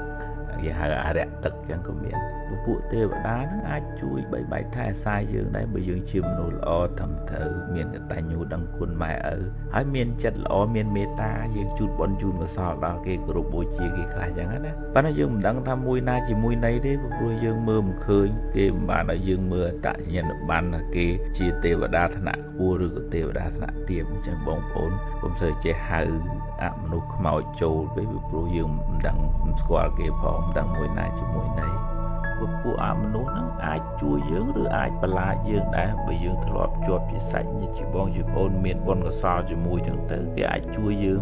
បើនៅបើយើងមានគំនុំគុំគួនមួយគេទៅគេអាចបន្លាចយើងទៅដែរ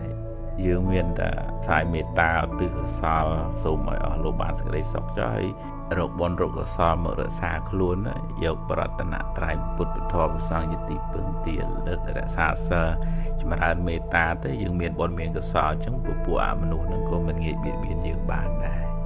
ta biết tha hao sĩ cám bàn này đừng đấy hao sĩ cám trong này tôi tới miền này thấy lên giờ tôi giờ bay lên chọn cam bia cho mùi chứวันนั้นมันประกอบท่าบุคคลต้องรุยพอดปีพอลในกรรมนั่นนะยื้อไงเนี่ยพอดได้บุยยื้ออัดจองกรรมปีมวยก่อนนะปันนั้นขนมในตูเตยขนมในอภิธรรมอาหารสิกรรมในทักกรรมนั้นเวอัดเมียนเปลเอาพอลวิอุปมาโดยท่าปูนั้นเวสอยเตอวิหัวเดลหัวเปลเลียเอาพอลกรรมติดตัวนาในจังเตยยืนถือหายเตยbị miền cam ấy màu môn đó hay chứ cam nứng ở miền bề ở phá hù bề ở phá có cái hai hào gì cam rồi có mùi tiết bộ cô được ban sầm lại chỉ bề hà hòn chẳng lên miền triệt cầm nào từ tiết thấy chẳng cam biết từ lên hồi tiết vì bộ ở miền mà trả từ tua phá cam nứng đôi ông limia lấy chẳng bắt bề lúc nào rút lúc từ tua phá cam đấy bắt ở bề bề nó biến lên miền triệt cầm nát cam nứng về thầm nứng đây môi tiếtสกรรมเพียบระบบแปรรหันแปรสมาสัมพุทธไอเฉียดดาวนั้นตัวเฉียมปืนต้องจัดตกเฉียมปืนอเมียนจัดเมตาการนาติสนาจุยบได้ปัจในกรรมนั้นมันนวมไอเมียนพอลเดียดไปผัวปองแรงเกิดเตียดหายก็เชียอาหารสิกรรมได้เนี่ยได้ช่วยจัดใจเตียนดำปูมวยโรซิทูกาเจียนาแม่เมียนตรอบสมบัติจราเบอร์โรซีอีโกเงียนึงจะไหนได้บันบึกกอดเพื่อตัดเตียนให้อดเรียซาเซลกอดอาจเกิดขนมกลมนาอดหล่อวิปรุการเรียซาเซลนวมอ่อยบานเกิดขนมศกเตะพบเจียมนุษย์หรือกิจเทวดาจังบึกกอดเพื่อตัดเตียนอายตึกเกิดเชื่อสนอไอจังตึกปั้นนะเมียนเนี่ยเมียนสิทธิ์ไทยออกงานโยตื่นจำเนื้อเสือเตียเวลาชีเสือลานโรยอย่างไงปั้นนักลุ่นไอเชื่อสนอเดจังเบยยืงทั่วเตียนพ้องยืงเดซาเซลพ้องยืงเมียนต่างตรอบยืงบานเกิดขนมกำเนิดหล่อติดปันเบิกวดเดซาตเซลเตอัดสืบานทั่วเตียนนะเกิดมาจีมนุษย์จีเทวดาปันไกรกรอตรอบสมบัติสมบัติแต่การจีเทวดาคลาอัดเมียนอาหารบริโภคเขาไปได้หรือระบบคือขาดที่สดหรือก็ติดกตีใบตะเกียเจ้าเลยนะเทวดาได้สอยบนนะเมียนแต่บนนอมไอตึกกาจิเทวดาปนนะขวาบนนอมไอเมียนใบตึกนมจุ่มในนึงใบจำใบตามมนุษย์เทวดาคลาก็ไกรกรอได้สะอาดเสือบานถือเตียนมนนึงสลับนึงมนุษย์ยืงนึงการโยกอารมณ์ใบบันโยกตะมวยตีมวยลูกหายทักกรรมแม่อารมณ์ในทันนึกดอลำปืนได้ยืงทลอบเพื่อก็ลองเมาบันนึกดอลบนถ้าเคยรอบบาดประสองเคยหายทันเคยจุยเกจุยไอยังสบายชัดบานถึงการทานสัวบันนึกเคยกับสำหรับเจวติใจลอยเกมซองไอเตอร์ทั้งแหละนรกแหละปลายเตอร์บุรุษนึกเตอร์วิสัยมองจัดที่ปีลูกหายทักกรรมแม่นิมิตอารมณ์เมื่อในทักกรรมนั่งเวียนนิมิตระบายเคยไปยืนทลบหายกับทันนั่งเคยบาดเคยจีโวเคยไตรเคยเลียงแต่ไปยืนทลบกับสำหรับคือเคยได้เคยลำเปงห่อหมอวืดได้ยืนไผ่แต่ยืนไผ่แหละขนมอบายภูมิตีใบแกะเตะนิมิตอารมณ์เมื่อในทับเจียดกำเนิดนั่งยืนเถิดตะการนะวิปกรณ์มายืนนั่งเถิดตะการเจเทวดาเคยมีเมียนเคยมีศาสตร์เคยเทวบดเคยเทพิดาอย่างแต่ว่าการจีมนุษย์เคยโกนงาเคยสตรีเมียนปฏิบูเคยโยนรังโกนงาอย่างแต่เบิดทัดเตะแหละถึงขนมอบายภูมิบาปอ่อยพอลเคยรั่วเคยแปรเคยยุ่มเรียเคยยุ่มบาลปริสโมซานกระไรกวยไผ่คลายอย่างไรมนหนึ่งสลับนึงมันหนุยืงนึงสอบสัตว์นึงกันโยอารมณ์นามวยขนมอารมณ์ต่างใบนึงยืมบันมาการจิมหนุนี่ยืมเสมียนบนจ่ามาเป็นในยืมเถกาถือบนทำไมนั่นใบบนจ่าน้องวิเมียนกำลังนึกขนมโทษลูกหาอุปธรรมภกกรรม បុណ្យថ្មីជួយឧបត្ថម្ភគ្រប់គ្រងបុណ្យចាស់យើងឲ្យបានចម្រើនឧបមាងាយស្ដាប់ចោះថាបុណ្យចាស់យើងមាន5យើងមានបុណ្យថ្មី3 4ទៅវាបាន7 8 9អញ្ចឹងបើយើងអត់បានធ្វើបុណ្យថ្មីទេវាខ្សោយកម្លាំងឧទាហរណ៍ថាដើមឈើហ្នឹងវាចាស់ទៅវាមិនសូវមានផលផ្លែផ្កាល្អបុណ្យថ្មីអំពើល្អថ្មីការចិញ្ចឹមមេត្តាបិតាធ្វើទានសាសលស្ដីព្យាយាមហ្នឹងអាចបើកទ្វារឲ្យបុណ្យចាស់ចាស់ដែលវារកផ្លូវឲ្យផលមិនឃើញហ្នឹងវាឲ្យផលអញ្ចឹងដើម្បីឲ្យជីវិតរបស់យើងដែលវាជាផលនៃបុណ្យហើយនេះឲ្យវាបានចម្រុងចម្រើនទៅកុំភ្លេចធ្វើបុណ្យថ្មីថែមហើយធ្វើបុណ្យថ្មីធ្វើបុណ្យតិចតួចក៏ដោយប៉ុន្តែធ្វើបុណ្យញឹកញយកុំចាំបាច់ថាអញធ្វើអ្នកមានសិនចាំធ្វើបុណ្យមិនមែនទេគាត់ថ្វាយផ្កាថ្វាយគុំព្រះបោះជ្រះវត្តចំម៉ែចំឪមើលថែគាត់ឲ្យកាយចិត្តទុកដាក់ហ្នឹងបុណ្យហ្នឹងវាជួយឲ្យជីវិតហ្នឹងបានប្រសើរខ្ពង់ខ្ពស់បើបុណ្យចាស់យើងតិចកុំតូចចិត្តកុំច្នែនគេប្រឹងធ្វើបុណ្យថ្មីថែមអាហ្នឹងបានជួយឲ្យជីវិតយើងបានប្រសើរទៅមុខការងារមួយដែលប្រសង់យើងមិនគួរមើលម្លងបន្ទាប់ពីយើងសូត្រមន្តការក្តីឡើងផ្ទះក្តីចម្រើនបញ្ជូនក្តីសង្ឃទានក្តីឬក៏ពេលញាតិញោមយកចង្ហាន់មកវត្តអីហ្នឹងគឺឲ្យអាវ៉ាត់ខ្លីបាន5នាទី10នាទីក៏ได้ឲ្យតែមានឱកាសពន្យល់ណែនាំពីបុណ្យកុសលឲ្យជៀសវាងពីអំពើបាបឲ្យប្រឹងធ្វើទានអាសាសិលធ្វើម៉េចឲ្យញាតិញោមមានសេចក្តីជ្រះថ្លាក្នុងពធឲ្យគាត់មានសទ្ធាមុតមមឡើងព្រះពុទ្ធអង្គហៅថាពំពួកភ្នក់ដូចថាចេះតាដុតឲ្យភ្លឺចឹងទៅព្រោះពេលខ្លះយើងសូត្រធម៌សូត្រអាទៅញាតិញោមស្ដាប់អត់បានយើងតទៅពេលព្រួយហើយហ្នឹងយើងទៅបញ្យល់បន្ថែមទៀតឲ្យកូនឲ្យចៅជំនាន់ក្រោយហ្នឹងបានស្ដាប់ធម៌អាយល់ចូលចិត្តទៅគេគិតថាអូពុទ្ធសាសនាហ្នឹងមានប្រយោជន៍សម្រាប់ជីវិតគេជួយឲ្យគេបានសុខអញ្ចឹងគេជួយបន្តអាយុពុទ្ធសាសនាហ្នឹងទៅមុខទៀតសម័យពុទ្ធកាលពេលព្រះអង្គទៅបិណ្ឌបាតហើយព្រះអង្គតែងទៅបញ្យល់ណែនាំហើយបើនៅក្នុងសាលាឆាន់ពេលប្រសង់មុនឆាន់ហើយគឺមានការសម្ដែងធម្មទេសនាឲ្យពុទ្ធបរិស័ទបានស្ដាប់ចឹងទៅជាទូទៅចឹងហ្មងអញ្ចឹងពុទ្ធបរិស័ទហ្នឹងមិនមែនត្រឹមតែបានតែស្ដាប់ការសូត្រធម៌ទេគឺស្ដាប់ការពន្យល់ធម៌ទៀតធ្វើឲ្យគាត់ជ្រះថ្លាក្នុងពុទ្ធសាសនាហ្នឹងកាន់តែក្រៃលែងឡើងបើមានគេសួរថាពុទ្ធសាសនាពង្រៀនពីអីយើងអាចឆ្លើយខ្លីក៏បានដែរទី1ព្រះអង្គឲ្យយើងជៀសផុតអំពីអំពើអាក្រក់អំពើបាបទី2ព្រះអង្គឲ្យយើងសន្សំបុណ្យសន្សំអំពើល្អឲ្យបានច្រើនទី3ព្រះអង្គឲ្យយើងសម្អាតចិត្តឲ្យបានស្អាតកុំឲ្យមានកិលេសលោភៈទោសៈមោហៈនឹងវាច្រើនពេកសម្អាតទីម្ដងរហូតដល់ចិត្តនឹងស្អាតបានត្រាស់ដឹងនៅព្រះនិព្វានលែងមានទុក្ខទៀតហើយជាងអវាទទាំង3ហ្នឹងជាសេចក្តីសង្ខេបនៃពាក្យព្រានបដៅរបស់ព្រះសម្មាសម្ពុទ្ធពេលយើងកើតក្នុងផ្ទៃម្ដាយកម្មមួយហ្នឹងវាកំណត់ឲ្យយើងរស់នៅបាន10 20 30ឬក៏70 80ឆ្នាំប៉ុន្តែយើងរស់នៅបានប៉ុណ្ណឹងឬមិនបានអាស្រ័យយើងរៀបចំជីវិតពេលបច្ចុប្បន្នបើយើងផឹករាល់ថ្ងៃលើកដាច់រហូតហូបអីមិនចេះគិតហើយអត់សូវដេកអត់សូវពួនជក់គ្រឿងញៀនឬក៏ពិបាកចិត្តតឹងធូងរាល់ថ្ងៃអានឹងអាយុអត់វែងអាយុយើងត្រូវនៅបាន80ឆ្នាំផឹកច្រើនពេកនៅសល់50អីចឹងទៅឬក៏ពិបាកចិត្តពេកកើតទុកមុខជាំទៅស្គមរីងរៃអាយុខ្លីដោយសារពិបាកចិត្តហ្នឹងគឺកូនក្មួយយើងខ្លះសបាយពេកបោះតែម៉ូតូប៉ុណ្ណឹងទៅជាមួយកង់ឡានហើយអ្នកខ្លះអត់ចេះពាក់មួកសុវត្ថិភាពអីទេឬក៏ជក់បរិយជក់វ៉ែបហូបចុកអីទៅប្រទេសទៅប្រដាស់ទៅអាហ្នឹងខាតអាយុយើងហើយចង្គៀងហ្នឹងវាឆាប់អស់ព្រេងហ្មងត្រូវរស់នៅបានដល់70 80ឆ្នាំ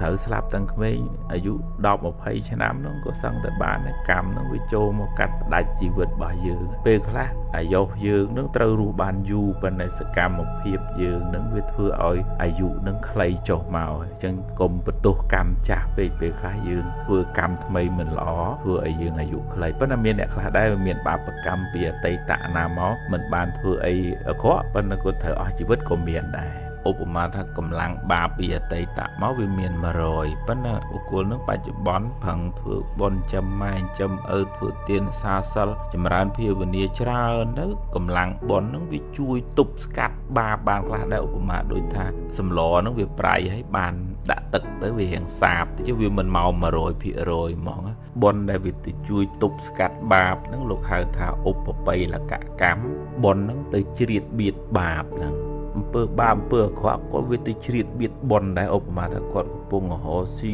ឡើងឋានៈបុណ្យសាក់ហួងពោះប៉ុន្តែច្រឡំពេលមួយនោះផឹកស្វឹងដកភ្លើងបាញ់គេទូងទៅអស់លីងជាប់គុកជាប់ច្បាក់ទៀតអាហ្នឹងបាបទៅជ្រៀតបៀតបុណ្យម្ដងចុះឃើញធ្លាប់ឮមកថាបាបបុណ្យស៊ីសងគ្នាមិនបានទេបាបដែលយើងធ្វើហើយនឹងយើងលុបវាមិនបានទេប៉ុន្តែកម្លាំងបុណ្យដែលយើងធ្វើថ្មីហ្នឹងវាអាចជួយទប់ស្កាត់សម្រាលបាបនឹងបានខ្លះដែរដូចជាក្នុងរឿងប្របាទជាសត្រូវដែលសម្លាប់បិតាខ្លួនឯងត្រូវអនរយកម្មទៅធ្លាក់ក្នុងអវិជ័យមហានរកជ្រៅប៉ុន្តែពេលដែលលោកនៅមានបញ្ជននឹងលោកធ្វើបុណ្យច្រើនណាស់ទំនុកម្រងព្រះសម្មាសម្ពុទ្ធភិក្ខុសង្ឃឧបត្ថម្ភសង្ឃានាបុណ្យនឹងជួយសម្រាលមិនឲ្យធ្លាក់ទៅក្នុងអវិជ័យនរកទេត្រឹមតែលោហៈគុម្ភីនរកប៉ុន្តែវាស្រាលជាងបន្តិចឧបបិលកកម្មអាចបុណ្យចូលទៅបៀតបៀនបាបឬក៏អាចបាបថ្មីនឹងចូលទៅកាត់បន្ថយបុណ្យវិញនៅក្នុងវិធុរៈជាដកមាននិយាយពីកដុំពី4នាក់ជាសម្លាញ់នឹងគ្នាគាត់តែងតាថ្វាយទានដល់លោកតាបោះ4អង្គហើយលោកតាបោះនឹងពេលឆាន់ត្រង់ហើយគាត់ទៅសម្រាកនៅនឹងទីកន្លែងផ្សេងគ្នាលោកតាបោះមួយទៅសម្រាកនៅឋានត្រៃត្រង់លោកតាបោះមួយនៅឋានវិជុងនេះលោកតាបោះមួយនៅគ្រុឌ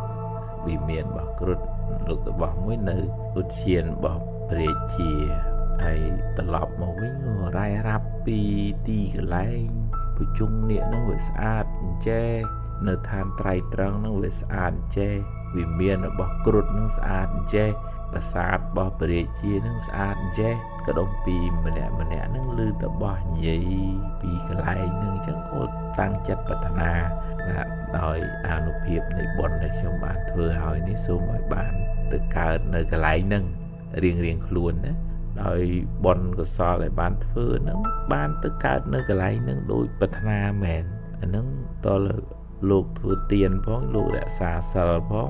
បុណ្យកុសលហ្នឹងនាំឲ្យទៅកើតក្នុងទីដែលខ្លួនប្រាថ្នាហ្នឹងកដុំពីរម្នាក់បានទៅកើតជាស្ដេចនាគកដុំពីរម្នាក់បានទៅកើតជាស្ដេចគ្រុឌកដុំពីរម្នាក់បានទៅកើតជាសកទេវរាជស្ដេចទេវតាកដុំពីរម្នាក់បានទៅជាស្ដេចផែនដីហើយមកជួបជុំគ្នាមិត្តភក្តិគ្នាហ្នឹងសុំសិលមួយគ្នាទៀតមានឧបនិស្ស័យធ្វើបុណ្យមួយគ្នាពីអតីតជាតិមកជាតិនេះនៅឆ្ងាយពីគ្នាក៏ស្កាត់រកគ្នាជាមិត្តភក្តិបន្តទៅទៀតហើយធ្វើបុណ្យបន្តទៅទៀតជាសរុបមកបំណងប្រាថ្នារបស់យើងនឹងអាចបានសម្រេចមែនប៉ុន្តែយើងមានបុណ្យផងនៅក្នុងធម៌ថាបើបុគ្គលនឹងបានធ្វើទានផងរក្សាសិលផងប្រាថ្នាងាយនឹងបានសម្រេចគណៈប្រគេនយោបល់គុណចាស់ដែលមានឱកាសបានទៅរៀននៅបរទេសទោះជារៀនភាសាបាលីសំស្ក្រឹតសមាធិវិបស្សនាឬក៏មុខវិជ្ជាផ្សេងក៏ដោយមានឱកាសទៅរៀននឹងជារឿងមួយល្អប្រសើរណាស់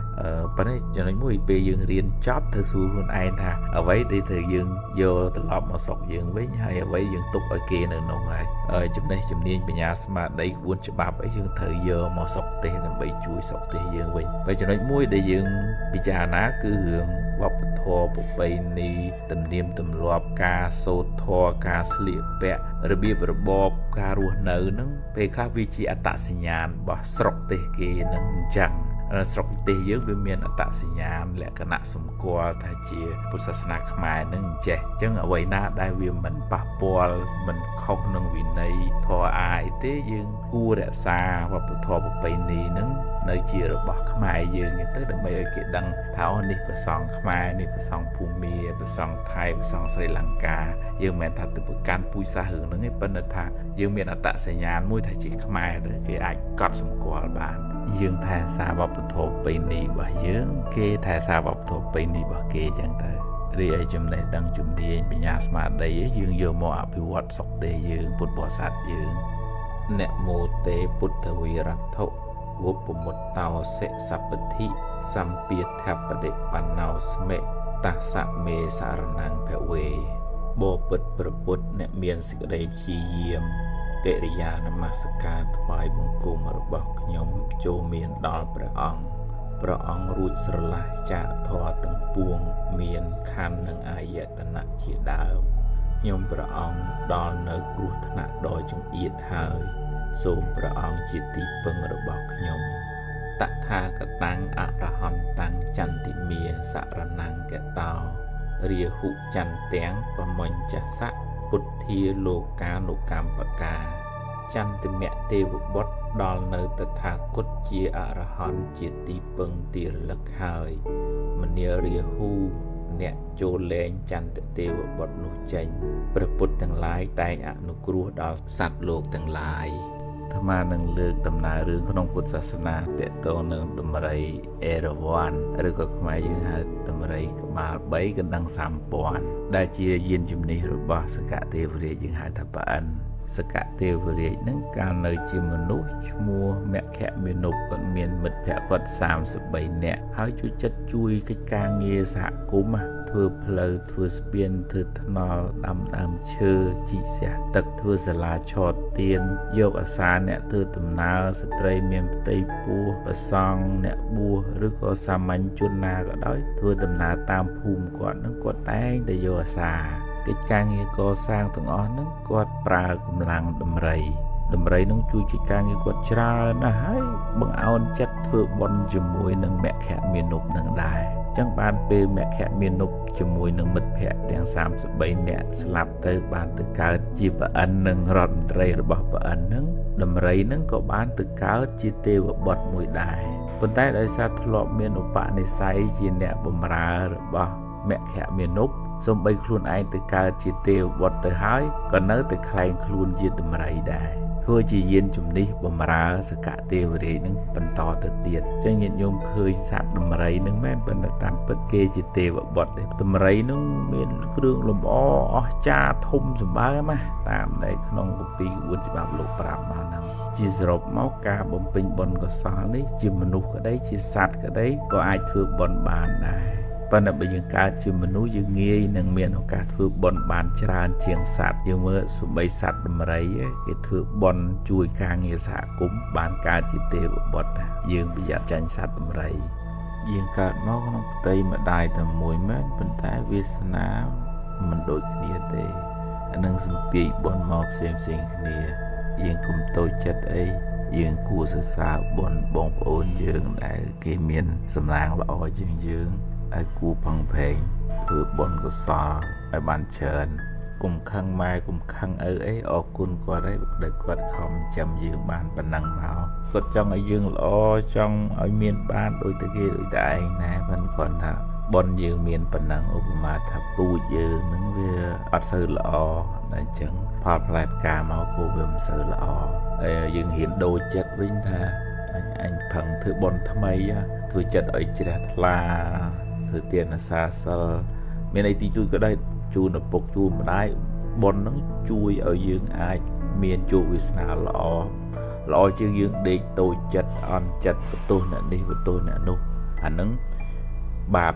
យើងពីអតីតមកមានហើយបច្ចុប្បន្ននេះយើងរវល់តូចចិត្តអន់ចិត្តយើងដាក់បាបថែមអញ្ចឹងធ្វើឲ្យអាប់អួរជីវិតហ្នឹងអត់ឡើងទេអញ្ចឹងត្រូវធ្វើបុណ្យថ្មីឧបមាដូចថាសម្លហ្នឹងវាប្រៃអញ្ចឹងយើងត្រូវដាក់ទឹកកែកុនធ្វើម៉េចឲ្យសម្លនឹងអាចហូបបានជីវិតនឹងវាមានផលបាបចាស់មកហើយអញ្ចឹងយើងត្រូវធ្វើបុណ្យថ្មីដើម្បីឲ្យជីវិតនឹងបានរៀងស្រស់បំព្រងឡើងវិញណាបើខ្វះបុណ្យបើអត់បានធ្វើបុណ្យថែមជីវិតនឹងហិតអាប់អួរក្នុងវិដកលេខ77មាននិយាយពីរឿងព្រះអង្គធ្លាប់កើតជាស្ដេចត្រីនៅក្នុងស្រះធំមួយក្នុងពេលរដូវប្រាំងនោះវារីរាំងអស់ទៅក្អែកថ្មាដែលចុះមកចឹកស៊ីញាតរបស់ព្រះអង្គជាត្រីដែលនៅក្នុងស្រះធំនោះព្រះអង្គគិតថាអាត្មាអញត្រូវធ្វើម៉េចដើម្បីជួយញាតរបស់អាត្មាអញបានក៏ពិចារណានៅធម៌ទៅឃើញថាពេលវេលានេះមានតែការតម្កល់ខ្លួននៅក្នុងសច្ចៈការប្រកាសនៅសច្ចកិរិយានឹងទេទើបអាចជួយញាតរបស់ព្រះអង្គបានព្រះអង្គក៏ពោលឡើងធ្វើនៅសច្ចកិរិយាថាយតោសារាមិអត្តានੰយតោបតោស្មិវិញ្ញុតាំង niaពិជានាមិសញ្ចចៈឯកបាណាំបេហឹងសតាំងអេតេនសច្ចវច្ចេនបច្ចុណោអភវិសតោអភិតនយៈបច្ចុណនិធឹងកាកាសនាសយៈកាកាំងសោកាយរន្ថេហិមច្ឆេសោកាបមោចយៈប្រែមកវិញថាតថាគតរលឹកឃើញនៅខ្លួនក្នុងកាលណាតថាគតបានដល់នៅភាពជាអ្នកដឹងក្តីក្នុងកាលណាក្នុងកាលនោះតថាគតមិនដែលខ្លែងបៀតបៀននៅសត្វមានជីវិតឡើយដោយពាក្យសច្ចៈនេះសូមឲ្យមេឃបង្អុរភ្លៀងមកចុះមានន័យថាតាំងពីព្រះអង្គដឹកក្តីមកព្រះអង្គមិនដែលសម្លាប់ជីវិតសត្វទេដោយពាក្យសច្ចៈនេះសូមឲ្យភ្លៀងធ្លាក់មកមនាលមេឃអ្នកចូលបង្កភ្លៀងចុះចូលអ្នកញ៉ាំងកំណប់ទ្របរបស់ក្អែកឲ្យវិនិច្ឆ័យទៅចូលអ្នកញ៉ាំងពួកក្អែកឲ្យសោយសោកចូលអ្នកញ៉ាំងពួកត្រីឲ្យរួចពីសេចក្តីសោកព្រះអង្គធ្វើសច្ចកិរិយាចប់មេឃភ្លៀងមកក្រឹកក្រែងធ្វើឲ្យញាតិរបស់ព្រះអង្គនឹងរួចផុតពីគ្រោះភ័យនឹងជាអានុភាពនៃការប្រកាសនៅសច្ចកិរិយាមានន័យថាការប្រកាសនៅពាក្យពិតដោយអានុភាពនៃពាក្យសច្ចៈពាក្យពិតនឹងសូមឲ្យរួចផុតពីគ្រោះភ័យពាក្យសច្ចៈនឹងមានបារមីចឹងមែនពេលថ្វាយគុំព្រះដើម្បីបានអានិសង្សច្រើនញោមអាចនឹកដល់គុណព្រះអង្គ3យ៉ាងទី1វិសុទ្ធិគុណមានន័យថាព្រះអង្គជាបុគ្គលបរិសុទ្ធអស់លោភៈទោសៈមោហៈអត់មានខឹងចំណែនស្អប់អត់ចេះជាប់ជំពាក់អីទេស្អាតថ្លាទី2បញ្ញាគុណមានន័យថាព្រះអង្គមានបញ្ញាអាចកំចាត់បងនៅកិលេសខ្លួនព្រះអង្គបានហើយជួយអ្នកដទៃឲ្យលះបង់កិលេសបានទៅទៀតហើយព្រះអង្គអាចដឹងពីអតីតអនាគតបច្ចុប្បន្នសពគ្រប់ទាំងអស់ត្រាស់ដឹងមានបញ្ញាជ្រៅជ្រះក្រៃលែងណាស់មិនងាយមានអ្នកណាមានបញ្ញាដូចព្រះអង្គទេទី3ករណាគុណព្រះអង្គមានបតីករណាណិតសត្វលោកទាំងអស់ចង់ឲ្យសត្វលោកទាំងអស់បានរួចផុតពីទុក្ខជ្រាបជាទីមរណៈនឹងទៅព្រះអង្គស្រឡាញ់សត្វលោកនឹងដូចជាស្រឡាញ់រាហុលបុត្ររបស់ព្រះអង្គផ្ទាល់អញ្ចឹងយើងថ្វាយគុំព្រះអង្គនឹកដល់គុណព្រះអង្គទាំង3នឹងដោយសង្ខេបនឹងយើងបានផលបានអានិសង្សច្រើនធ្វើដំណើរទៅស្រុកខេត្តប្រជុំញាតិញោមបាច់បខំអីពេកទេដល់ពេលណាក៏ពេលនឹងទៅចោះទៅយឺតប្រសើរជាងមានគ្រោះថ្នាក់តាមផ្លូវបើគេចង់ទៅលឿនឲ្យគេទៅមុនចោះចាត់ទុកថាធ្វើបុណ្យមួយគាត់ចោះឲ្យគាត់ទៅមុនហើយឲ្យគាត់មានសុខសុវត្ថិភាពតាមផ្លូវ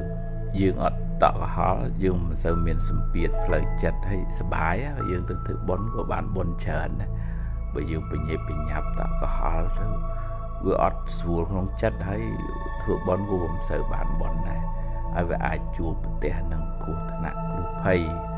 មុននឹងចេញពីផ្ទះយើងអាចសូត្ររំលឹកគុណបរតនត្រ័យនមោពុទ្ធស្សៈនមោធម្មស្សៈនមោសង្ឃស្សៈ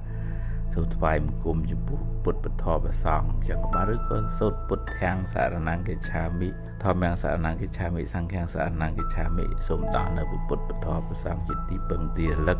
សូមឲ្យដំណើរខ្ញុំបានប្រកបដោយសុខសុវត្ថិភាពចឹងក៏បានបុណ្យនឹងជួយ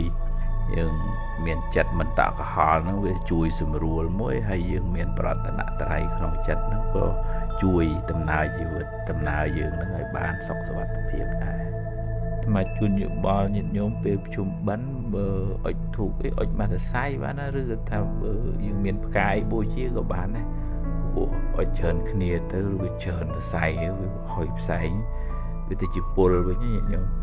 បុណ្យវានៅក្នុងចិត្តយើងញាតិញោមយើងធ្វើបុណ្យប្រកបដោយបញ្ញាមិនហាមគាត់ទេប៉ុន្តែគាត់ថាមកល្មមហើយបើថាគេអុជច្រើនហើយមិនបាច់អុជក៏បានដែរពេលមុនចេញដំណើរទៅណាមកណាយើងអាចទម្លាប់នមស្ការប្រតនត្រ័យឯសូត្រខ្លីក៏បានដែរនមោពុទ្ធស្សៈនមោធម្មស្សៈនមោសង្ឃស្សៈនមោពុទ្ធស្សៈនមោធម្មស្សៈនមោសង្ឃស្សៈនមោពុទ្ធស្សៈនមោធម្មស្សៈនមោសង្ឃស្សៈប្រែមកវិញថាសូមថ្វាយបង្គំចំពោះព្រះពុទ្ធព្រះធម៌ព្រះសង្ឃ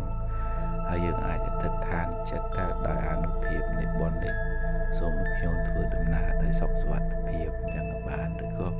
មុ មុនចូលគេងនៅកន្លែងថ្មីកន្លែងប្លែកឲ្យយើងថ្វាយគុំព្រះយកពុទ្ធពធប្រសងជាទីពឹងទីរលឹកមានបរតនត្រ័យនៅក្នុងខ្លួននោះពួកអមនុស្សក៏វាខ្លាចតែមិនសូវហ៊ានបៀតបៀនទេហើយបននឹងជួយយើងឲ្យបានសម្រេចកិច្ចការងារបានល្អប្រសើរអ្នកខ្លះមិនសូវសម្បូរបនពីអតីតមកវាមិនសូវបានទៅណាមកណាគេមិនសូវចូលចិត្តហើយអញ្ចឹងទៅជាតូចចិត្តមួម៉ៅខឹងគេមើលងាយអញក្រអីចឹងទៅអាបនចាស់យើងនោះវាមិនសូវសម្បូរផងចិត្តនឹងវាមួម៉ៅសៅមងគិតទៅពីចាប់កំហុសគេឃើញគេអក្រក់ចេះអក្រក់ចុះភ្លេចផឹងប្រែងហើយភាពសៅមងក្នុងចិត្តហ្នឹងវាបទាញរឿងអាក្រក់មកចូលក្នុងជីវិតនៅក្នុងភាសាធម៌លោកហៅថាបយោគវិបត្តិការរៀបចំជីវិតនឹងអត់ត្រូវដល់ចឹងវាហៅបាបគ្នាវាចូលមកក្នុងជីវិតនឹងមកចឹងជីវិតនឹងកាន់តែដុនដាបទៅងឹតមើលអីលែងឃើញមកប៉ុន្តែបើគាត់គិតត្រូវវិញណាគាត់ទួស្គាល់ថាបនចាស់គាត់តិចអញ្ចឹងបានវាពិបាកអញ្ចឹងផឹងធ្វើបនថ្មីតស៊ូព្យាយាមចាំម៉ែចាំឪមានកតញ្ញូដឹងគុណទ្របធន់តិចតួចធ្វើបនតាមតិចតួចប៉ុន្តែកុំឲ្យភ្លេចធ្វើបនធ្វើទានសាសិលទៅបនកុសលថ្មីនឹងអាចធ្វើឲ្យជីវិតនឹងមានពន្លឺឡើងវិញ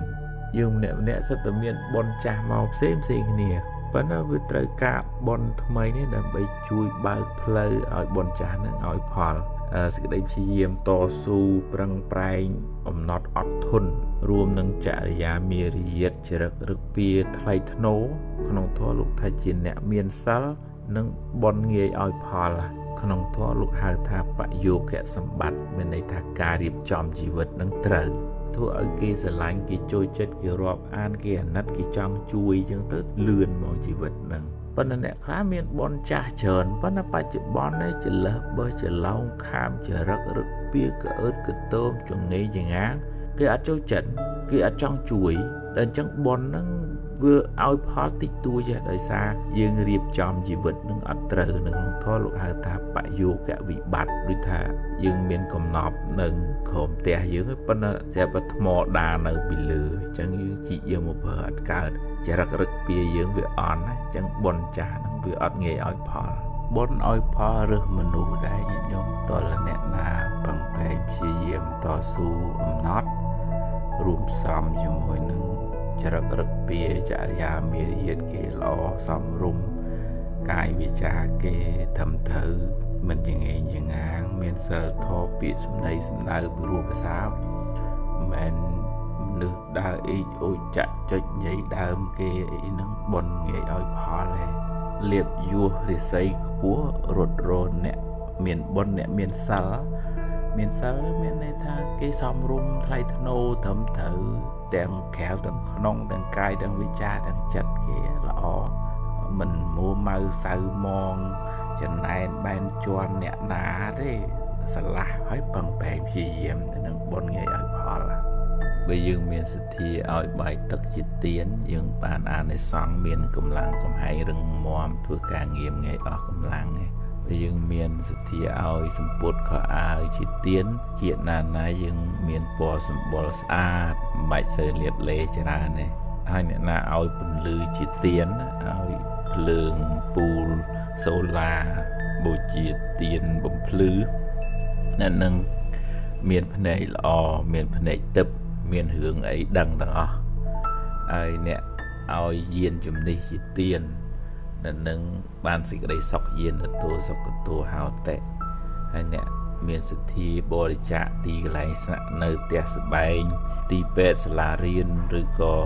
កុដិសាលាថ្វាយព្រះសង្ឃជូនអ្នកក្រីក្រអ្នកពិបាកឬក៏ដល់សាលារៀនទីពេទ្យនឹងឈ្មោះថាឲ្យរបស់គ្រប់យ៉ាងបានបនយូរម៉ែងហើយបានបនច្រើនទៀតអ្នកឲ្យសេនាសនៈជាទានហើយបើអ្នកឲ្យធម៌ជាទានណែនាំឲ្យគេចេះយល់ត្រូវអាចរំដោះសេចក្តីទុក្ខពីជីវិតបានអ្នកនឹងឈ្មោះថាឲ្យព្រះនិព្វានអញ្ចឹងបើយើងមានសទ្ធាឲ្យអាមិសជាទានរបស់របរសម្រាប់ប្រើប្រាស់ហ្នឹងយើងបានផលជាអាយុវណ្ណៈសុខៈពលៈទ្រព្យរបស់លៀបយសអញ្ចឹងទៅបានអានិសង្ឃនឹងត្រឡប់មកវិញបើយើងឲ្យធម៌ជាទានហ្នឹងពន្យល់ហ្នឹងក៏បានបុណ្យបានអានិសង្ឃច្រើនណាស់ ដោយសារធ្វើឲ្យមនុស្សនឹងយល់ត្រូវគេអាចរៀបចំជីវិតគេក្នុងផ្លូវល្អគេបានសុខអញ្ចឹងអ្នកដែលឲ្យធម៌ជាទានអ្នកផ្ដល់ចំណេះហ្នឹងបានអានិសង្សច្រើនអាត្មាឃើញកូនចៅខ្លះពេលទៅដល់ផ្ទះចុះពីឡានពីម៉ូតូទៅថ្វាយគុំឪពុកម្ដាយក្បាលដល់ដីនឹងល្អមែនតើបើកូនចៅខ្លះដូចថាទៅដល់គាត់តែជំរាបសួរប៉ុណ្ណឹងថាដូចមិនទាន់គ្រប់គ្រាន់ដោយសារការជំរាបសួរនោះវាធ្វើជាមួយអ្នកណាក៏ធ្វើដែរអញ្ចឹងមកខែមនសនអដៅមួយឆ្នាំមួយខែបានទៅម្ដងអញ្ចឹងគ្រប់អោនលំទូនអរគុណគាត់ដែលបានចាំបីបាច់ថែរក្សាហើយក៏បានជាគំរូល្អមួយដល់កូនចៅយើងដែរហើយជាបុណ្យកុសលសម្រាប់យើងហើយបើមានអីវ៉ៃវ៉ាន់អីយើងរៀបចំជូនគាត់ថ្វាយគុំហើយឲ្យកូនឲ្យចៅទៅជាមួយដើម្បីឲ្យកូនចៅហ្នឹងមើលគំរូយើងហើយពេលគេធំគេដឹងក្តីគេធ្វើចឹងដាក់យើងវិញយើងឃើញកូនចៅល្អដឹងខុសដឹងត្រូវដឹងគុណដឹងទោសចឹងយើងសប្បាយចិត្តដែរហើយកូនហ្នឹងគេបានបន់របស់គេទៅទៀតដែរតាមពិតទៅការទំនុកម្ដងឪពុកម្ដាយហ្នឹងគួរធ្វើជារឿយជាប្រចាំកូនចៅបានបន់ច្រើនម៉ែឪជាស្រែបន់ក្នុងភាសាធម៌លោកហៅថាជាអាហុណៃយៈកូនចៅណាបានធ្វើបន់ជាមួយឪពុកម្ដាយហ្នឹងបានបន់ច្រើនណាស់ចម្រុងចម្រើនបន្ទាប់ពីប្រជុំបិណ្ឌមកយើងថ្វាយគុំលាឪពុកម្ដាយក្បាលដល់ដីទៅម៉ែឪសប្បាយចិត្តឲ្យពរឲ្យជ័យយើងទទួលបានពរពីព្រះពេលទៅដល់ផ្ទះកូនចៅគួរទៅថ្វាយគុំឪពុកម្ដាយមិនគួរខ្មាស់អៀនណាគុំគួរត្រឹមតែជំរាបសួរដែរយើងបង្ហាញសេចក្តីគោរពសេចក្តីស្រឡាញ់នឹករលឹកដល់គាត់ហើយជាបុណ្យកុសលសម្រាប់យើងហើយក៏ជាគំរូមួយសម្រាប់កូនចៅរបស់យើងដែរហើយជាការរក្សាប្រពៃណីវប្បធម៌គោរពចាស់ទុំជាពិសេសការគោរពដឹងគុណចំពោះឪពុកម្ដាយហើយបុណ្យកុសលហ្នឹងក៏បានមកលើយើងវិញកូនចៅគេឃើញអញ្ចឹងគេធ្វើអញ្ចឹងដាក់យើងវិញដែរហើយបើយើងមានរបស់របរលុយកាក់អីយើងរៀបចំថ្វាយគុំជូនគាត់ឲ្យបានត្រឹមត្រូវទៅមិនប្រើតែកូនតែចៅទេថ្វាយគុំជូនយាយណាយើងមកដើម្បីឲ្យកូនចៅហ្នឹងបានយើងជាគំរូហើយគេត្រឡប់មកធ្វើជាមួយយើងអញ្ចឹងដែរនៅពេលដែលគេដឹងក្តីទៅតាមពិតទៅគួរទំនុកម្ដងឪពុកម្ដាយហ្នឹងរឿយមិនមែនចាំបាច់តែដល់ខែមន្តសន្និដៅទេកូនចៅណាបានធ្វើបុណ្យជាមួយឪពុកម្ដាយដែលនៅរស់រានមានជីវិតហ្នឹងបានបុណ្យបានកុសលច្រើនណាពីព្រោះឪពុកម្ដាយជាអាហុណៃយៈជាស្រែបុណ្យរបស់កូនចៅណា